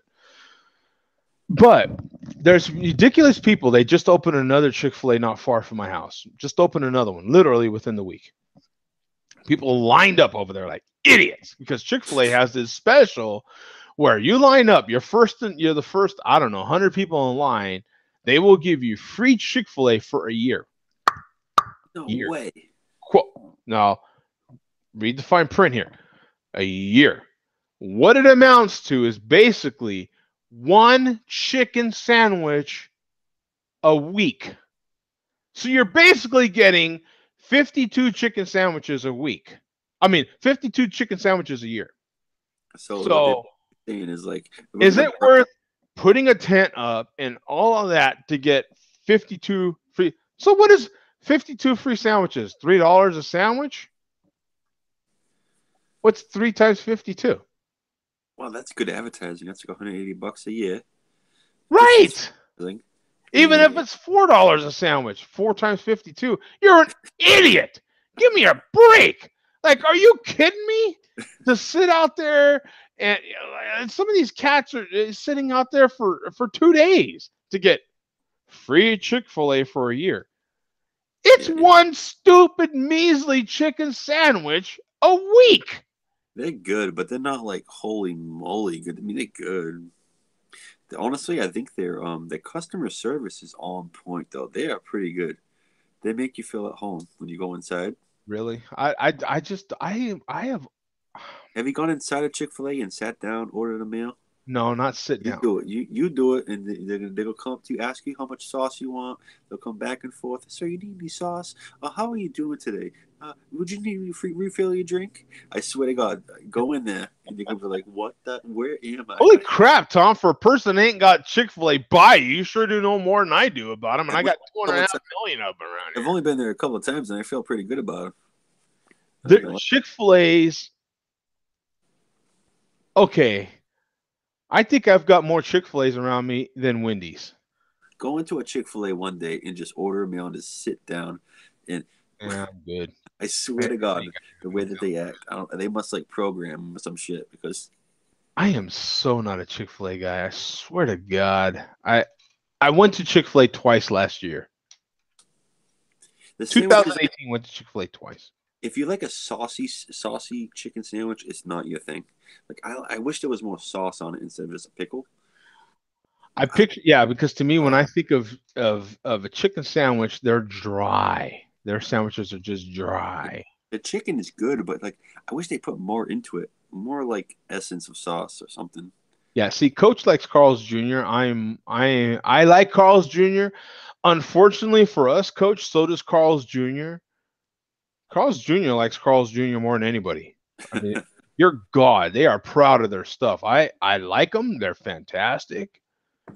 But I'm quite frankly, I can go to Applebee's, get a burger that's probably a little better measurably, but it's going to be served to me, and I can order a beer with it and everything, and all of those things that come with that, and I think that's better for the price that Carl's Jr. is charging for their burger with fries and a drink. Like, it's insane.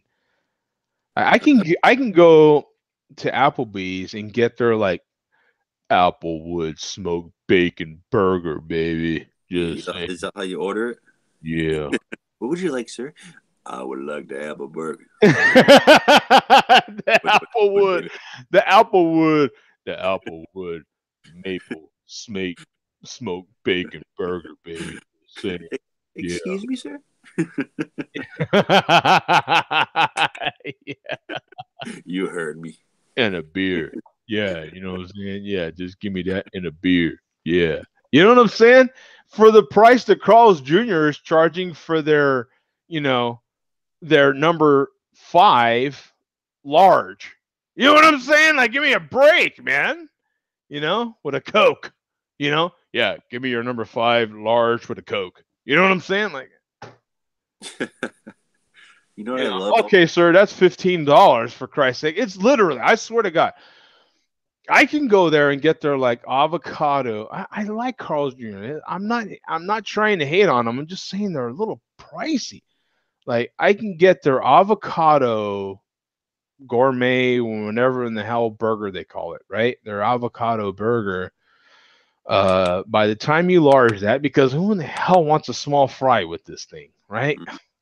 The fry to burger ratio is all jacked up, right? You need big fries with big burger. And then I need, a drink, of course, because I need to have something to swallow with it, right? So, and I swear to God, it's like almost $13. You're better off going to Five Guys, getting way more fries. Well, that's my point. Is that, well, I don't know about Five Guys, but I don't know, and that's my argument, is that I don't know that actual burger, if it was served to you, like, let's say Carl's Jr. was a sit-down place where you ordered that burger and someone brought it to you, and they do bring it to you sitting in the restaurant. They actually, because you get a number and then you take it to your table, and they do bring you the burger. But if you were in a proper like Chili's or an Applebee's, is that burger any better? I think that's Carl's Jr. argument. Carl's Jr.'s argument is that our burger physically isn't any less than that. But to me, it is, just because like I had to go to a counter and get it. Like, I can go to Applebee's or Chili's and sit down, get a comparable burger. It's being brought to me. They'll bring me the freaking ketchup. I want ketchup. I want more ketchup. They'll bring me the ketchup. Yeah. I want a side of mayo. They're going to bring me a side of mayo. I want, a beer. They're going to bring me a beer. And that price might be $1, literally $2 difference. And it's worth a tip because you're getting what's brought to you. You know what I'm saying? So to me, that's what's deterred from Carl's Jr. for me. And I've got a Carl's Jr. right down the street, like literally 2.6 miles from you. You guys make me jealous because you guys got Carl's Jr.'s, you got In-N-Out, you have all these amazing things. We have McDonald's, Burger King, Wendy's, KFC. Yeah. And we just got Taco Bell Cantina. You can go downtown Phoenix, and there's a Taco Bell Cantina. You can get in downtown Phoenix right now. You can get nacho fries made as nachos with jalapeno, as some people like to call it, jalapeno peppers all over them with the cheese sauce and all and a drink. You can get a beer or you can get a mixed drink, whatever you want. Just saying. Yeah. Tacos, couple tacos, and a drink. And what's cool about Taco Bell is they got those really cool drinks, like, I don't know, kind of like Sonic does. Like, they have those like slushy sort of drinks. So you add alcohol to that. Yeah, baby, just saying. Yeah. Give me that green neon looking funky drink with some vodka in it and a couple tacos and nacho fries, baby. My fries, nachos. You know what I'm saying? You just remind me of like a frozen margarita. When I make it, you put all the ice in first, and you grind all the ice, get all that consistency that you want, and you throw all the ingredients in, and you blend it from there. It makes it like perfect, like so good. So you're a frozen margarita guy, not a... I'm a frozen margarita guy. Okay. I make my margarita, a regular margarita, I go 1 lime, 1.5 ounces to 2 ounces of tequila, and 1 ounce of agave. And dude, you're done. Shake it up, boom, pour it. Okay, this is breaking news because Coach says, gotta go. My buddy is leaving town and we are going gay drinking. Wish me luck. Gay What? This is daydream. He's busting his balls. What is? Wish him luck. Hey, you know, There's just two of you. I don't. I mean, wish each other luck. I'm gonna wish him luck. I don't know. Like what? You're going gay drinking. I don't. And make sure you bring the bananas. I mean, just be careful of the cocktails. Is all I'm gonna say. Make sure you shake it before you drink. I'm just saying, like, okay, I didn't know that was different. You know, I mean, like, I He's thought, it's right now, like these bastards. don't they drink too? Like, I mean, that's just, I didn't know it was different. I'd imagine, right? I'd imagine they drink the same way we do. Like, what's the difference? Hey, different things float different people's boats, but I imagine. I mean, not that there's anything wrong with that, is what I'm saying. It's funny he added that day word in there. I'm like, yeah, because he could have just said we're going drinking or we're gonna have a few drinks. Who cares? Like, but he said day drinking, so I'm like, I mean, I'm like, what does that mean? Like, but that's fine, man. You know, I was gonna poke fun at that. I had to exploit that. You know, change one letter and the whole sentence is different. You know, he's like these mother. Exactly. He's like, you got to be kidding me, man. He's like, I'm gonna get you, Joe. So he actually said, my buddy is leaving town and we are going day drinking. So all I did was change one letter and they're right next to each other. Like, what's the difference? Yeah. You know, they're just a couple letters apart and it changed the whole sentence, for Christ's sake. Like, in one letter. That's all I did. You know. It's not like he messed up a word or anything. I mean, he changed one letter. One letter. Isn't that something? Haven't you ever been texting somebody and you screwed up one letter and it changed the whole sentence? You're like, whoa, what did I? Damn it! And you hit send already. You're like, crap. Whoa. You know what I'm saying? You do that, and then you try to fix a word, and then you send the same messed up word, and then you try to send it again with like an asterisk, but like, okay, like this is the right word, like, right? Like, damn it, spell check. You try to get it right, and after you press a space, it changes the whole entire word. Bastard. One letter, right? How often have you guys done that? Yeah, everybody's done that. The text nowadays, right? One letter will change the whole word, which changes the whole conversation. Because and what happens the minute you set send and you see it pop up on your screen, that the way your sentence actually sent, and you're like, yo, no, didn't mean that. I was kissed. Oh my God, the horror. Like, right? You're like, no. Oh my God, yeah. That's the way that works, right? And you're like, yeah, not pulling those panties, that's for sure. Yeah, forget that one. That one went down there.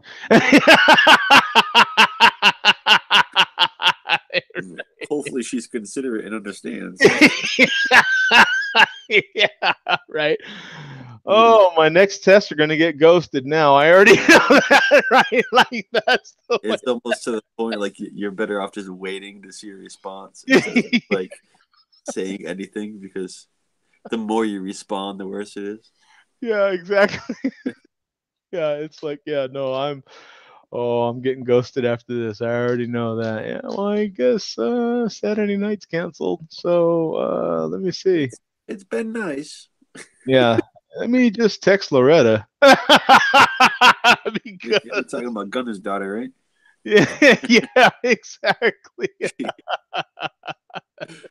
Oh, Jesus. Yeah, that's the way that works. So we are out of here, my friend. Oh, there was one more KFC related article on here that I could kind of broach really quick. Oh, man. KFC also has a gravy scented candle. Can I intrigue anyone with this? This person wrote this on the 22nd, so it's not too far off here. Apparently, only in the UK can you get in the UK and Ireland, the KFC gravy scented candle. There are a mere 230 units of this UK only limited edition, which KFC bills as follows on its website, where you can sign up to win one. Here is the repeat of the commercial. Here, I'll play it for you. Breathe in the soothing aroma of KFC gravy. It's all gravy, baby. See? Boom! What am I telling you? The deep voice. You have to do the voice. See? And he kind of had more of a sultry voice. Dude. You could have done that commercial, Joe. He was like, yeah, breathe in. It's all in the gravy, baby. You gotta make it sensual. It's all... You gotta want them to know. I mean, it's all in the voice, right? That's how you sell it. You're like, yeah, baby, it's all in the gravy, baby. Just saying. Well, what is it about that, right? I'm not alone here. I know I'm not, because KFC just put out a commercial across the pond that was just like that. They thought gravy, and they thought, yeah, it's all in the gravy, baby, right? Yeah, right. Now, does that intrigue? Have you ever thought to yourself, you know, that candle smells nice, that vanilla scented smell, that cinnamon scented smell, that's all nice, but I wish this was gravy, baby.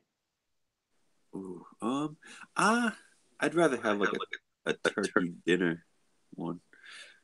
You know what I mean? The turkey. Now, how many would you have turkey dinner going with the gravy, with the mashed potatoes, with the turkey? I like that essence if they can capture that. The essence of more of the stuffing and the meat. Yeah, I don't know about the gravy.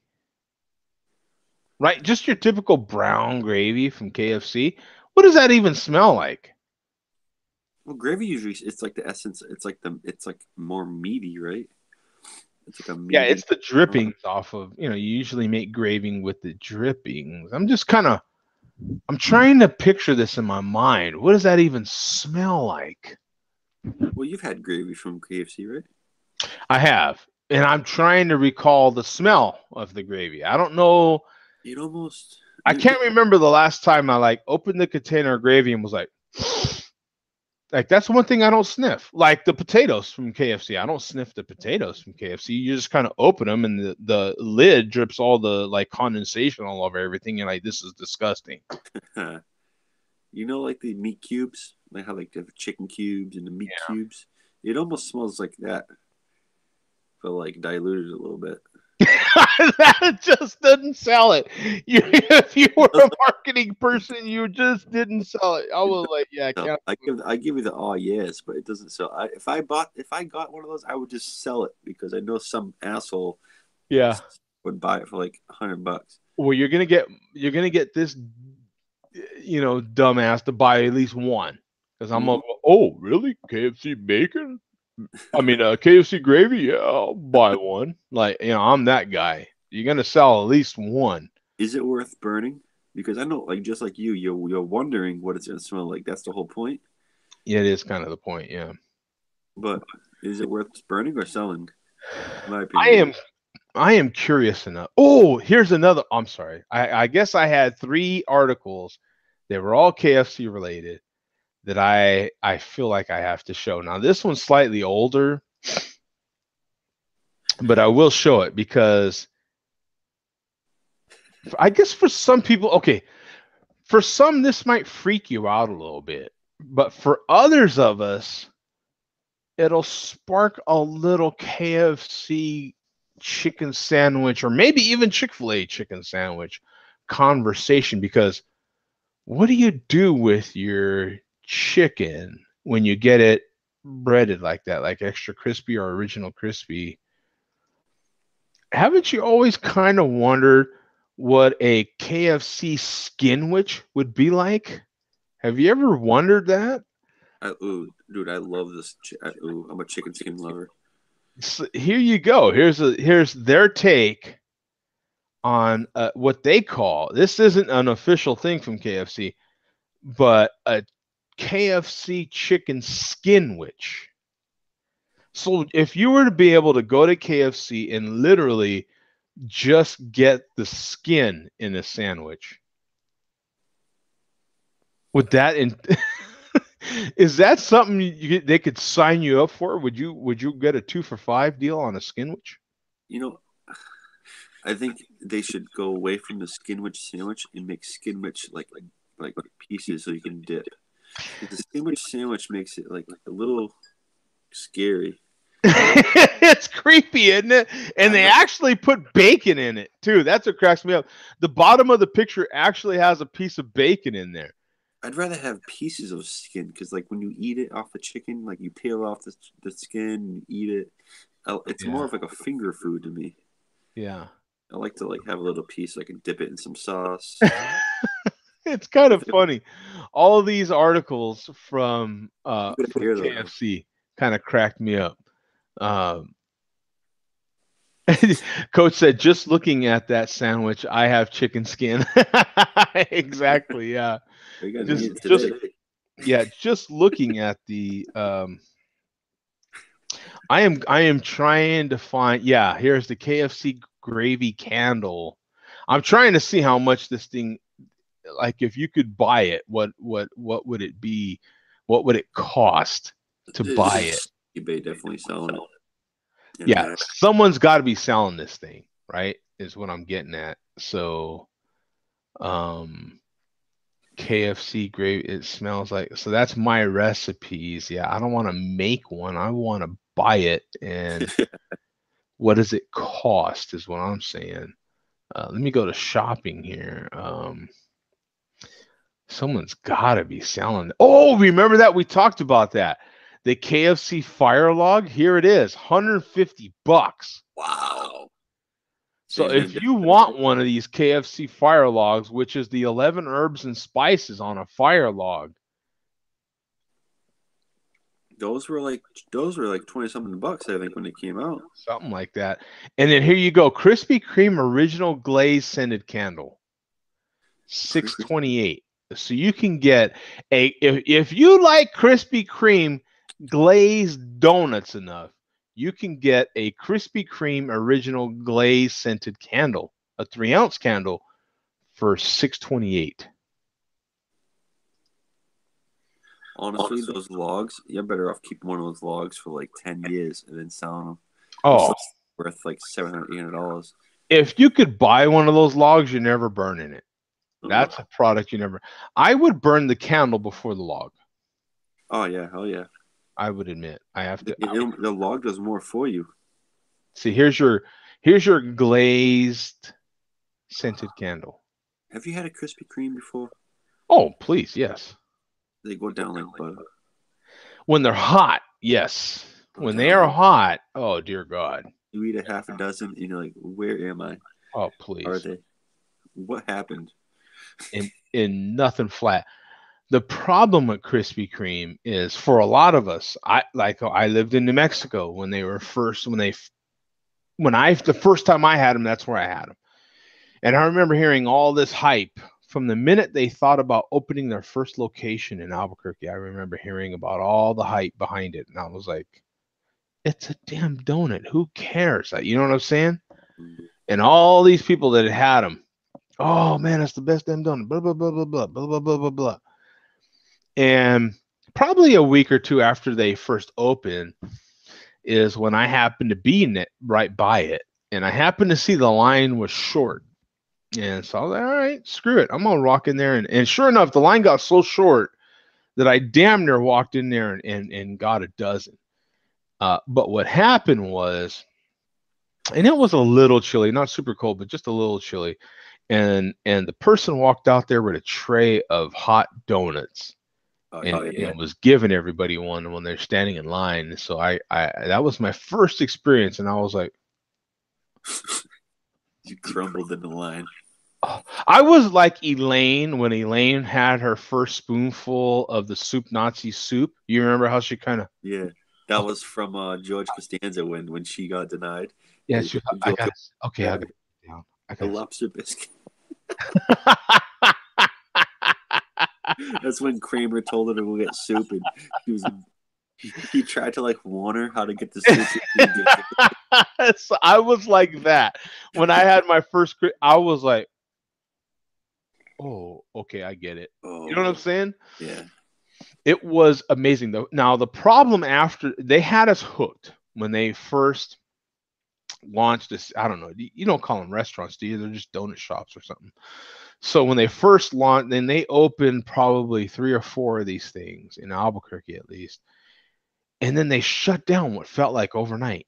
They just shut down. And it was years before they even thought about opening up again. So the problem for them was they shut down. A lot of other places had to escalate their donuts, like bring up their product in order to even compete with them because they hit the market so fast and everybody was so hooked to them. Literally, no one else was buying anybody else's donuts, right?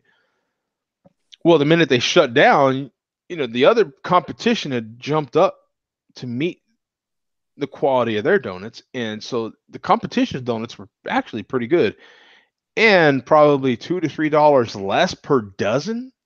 Yeah.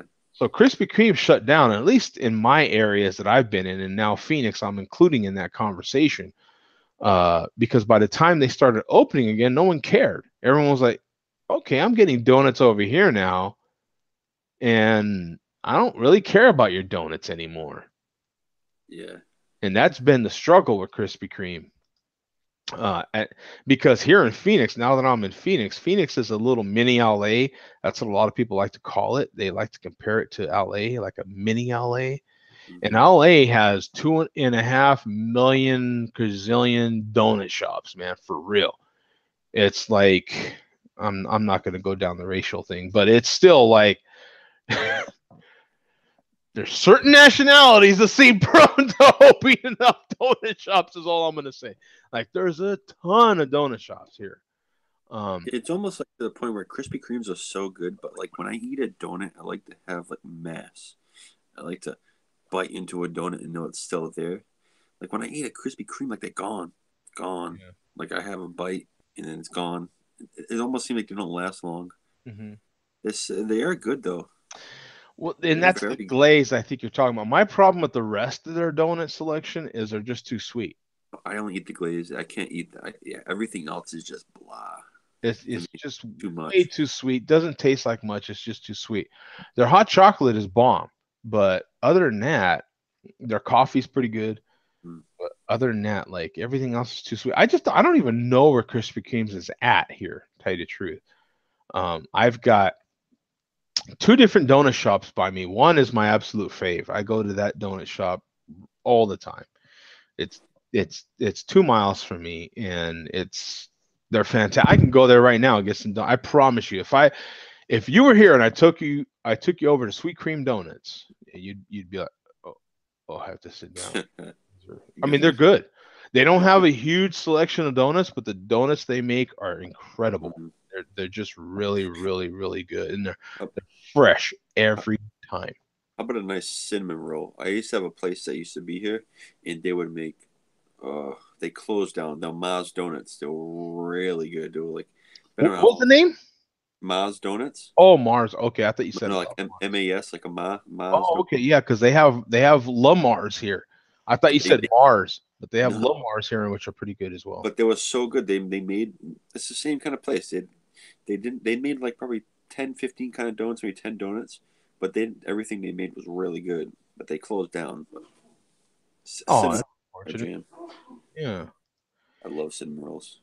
Here's I'll even show you the Google Maps on Sweet Cream because that's my favorite little donut shop. Like I said, they don't have a huge selection of donuts, but good though, right? I mean, that's what they have is awesome. I mean, they really do have decent donuts. I'll just, and they're not far from me at all. They're right here in it, and these croissants are one of these shelves. I don't remember which one, but one of these shelves, I promise you, these are ham and cheese croissants. Oh Jesus! You just hit my. So you go in there, they have them already made, and so all they do is warm them up for you. Oh, you'll forget your religion. You'll change instantly. It's like incredible. And you mentioned cinnamon rolls. You see this cinnamon roll here. I'm not really a cinnamon roll guy, but theirs I am. Like that's the way that works. Like I'm not a huge cinnamon roll guy, but for them I am. Yeah. And they started serving Thrifty ice cream there too, if you're familiar with Thrifty.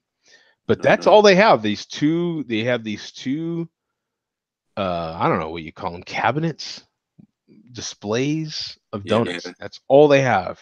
They don't have a crap load of donuts. Not a huge selection. But it don't matter. What they have is incredible. It's really good. They're a family-owned little business. I love that. I was raised by a small business owner, so I have crazy respect for them. I have a conversation with them most every time I go in there with them, at least a short conversation. You know, how you doing? How's the kids? That sort of thing. If anything, I go in there and get donut holes because I figured, you know, donut holes, they're just a hole. They're not the whole donut. So it's like less calories.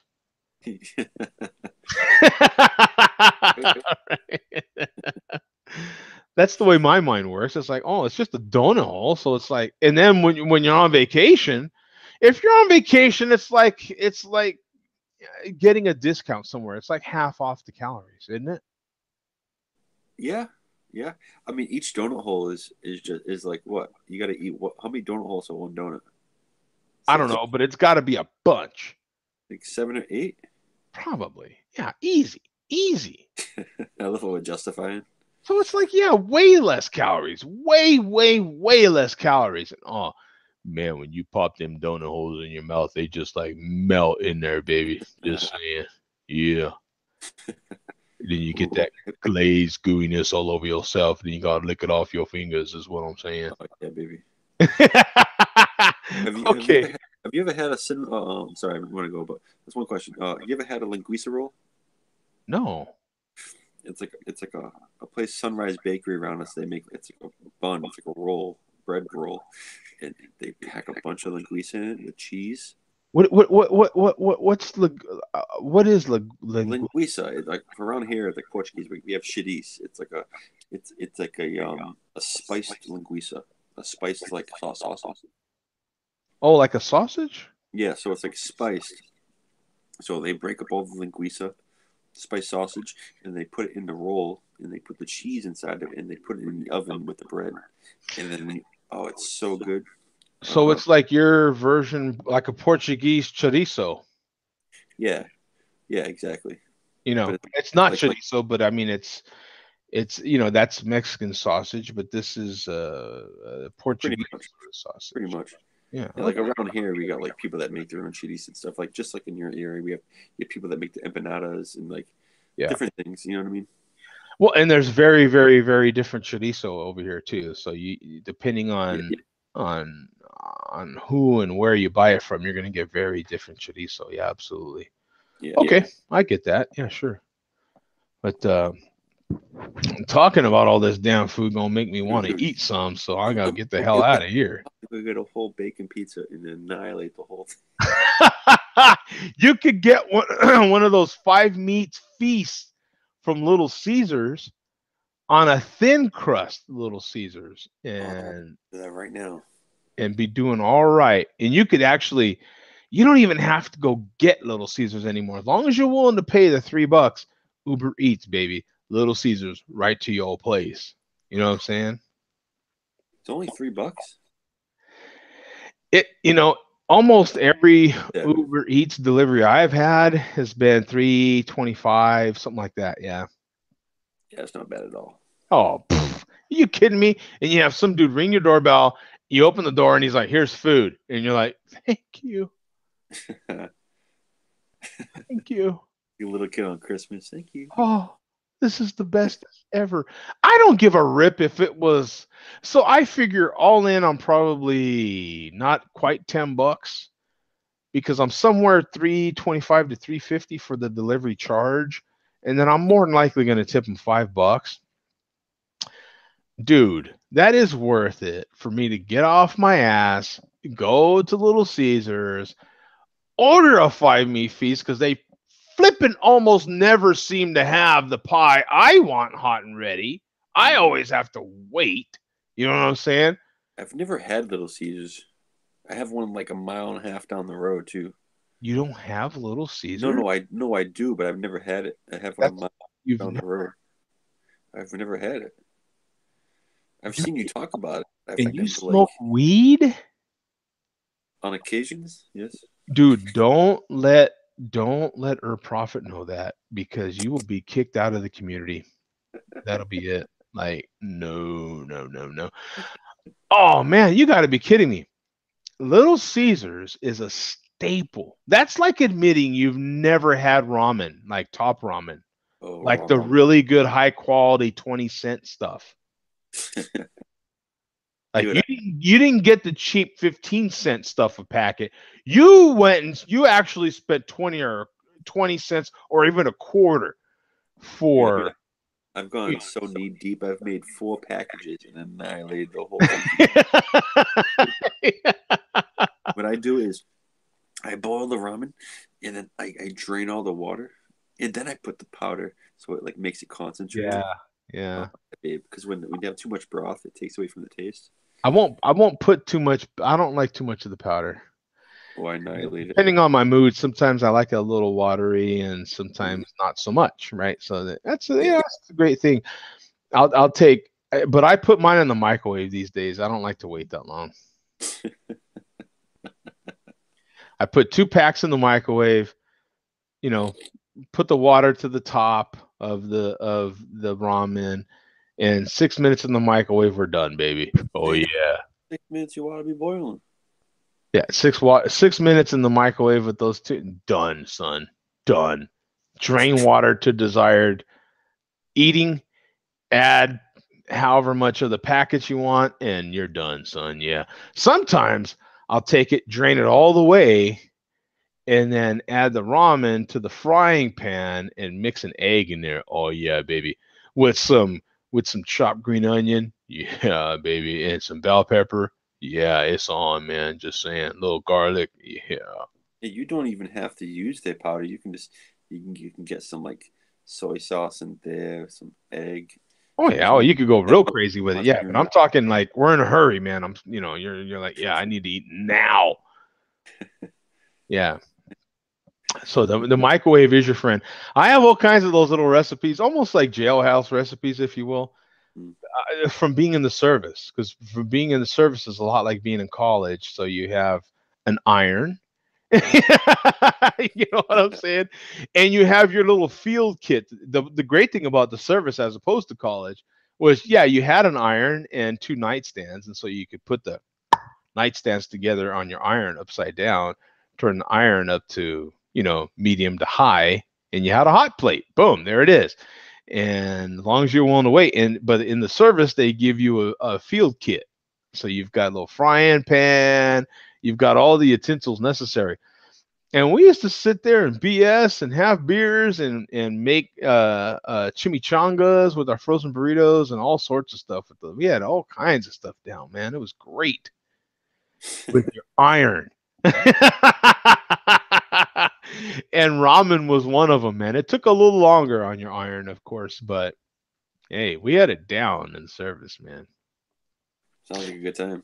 Especially in upstate New York when you're snowed in and you can't go nowhere because you're in BF nowhere in upstate New York. It was, so yeah.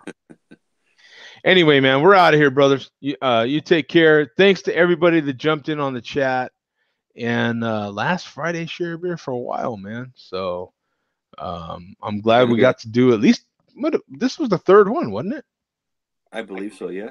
Yeah, we actually got a few of them in, so at least we got to do this many. And we'll be here tomorrow, man, 7 p.m. Eastern. Absolutely. It'll be a lot of fun. Looking forward to tomorrow's show. That's the last show prior to the Super Bowl, baby. Yeah. Where all the big heat talking is going to be. That's where all today was just skirting the edge. Tomorrow will be, the big, because that's Saturday night. I don't know. All of a sudden I got the hiccups. That's Saturday night. I think you're nervous. Yeah. Okay, thanks, Tom. We'll see you, brother. Hey, see you later, man. Have a good one. All right, man. Bye. Tomorrow.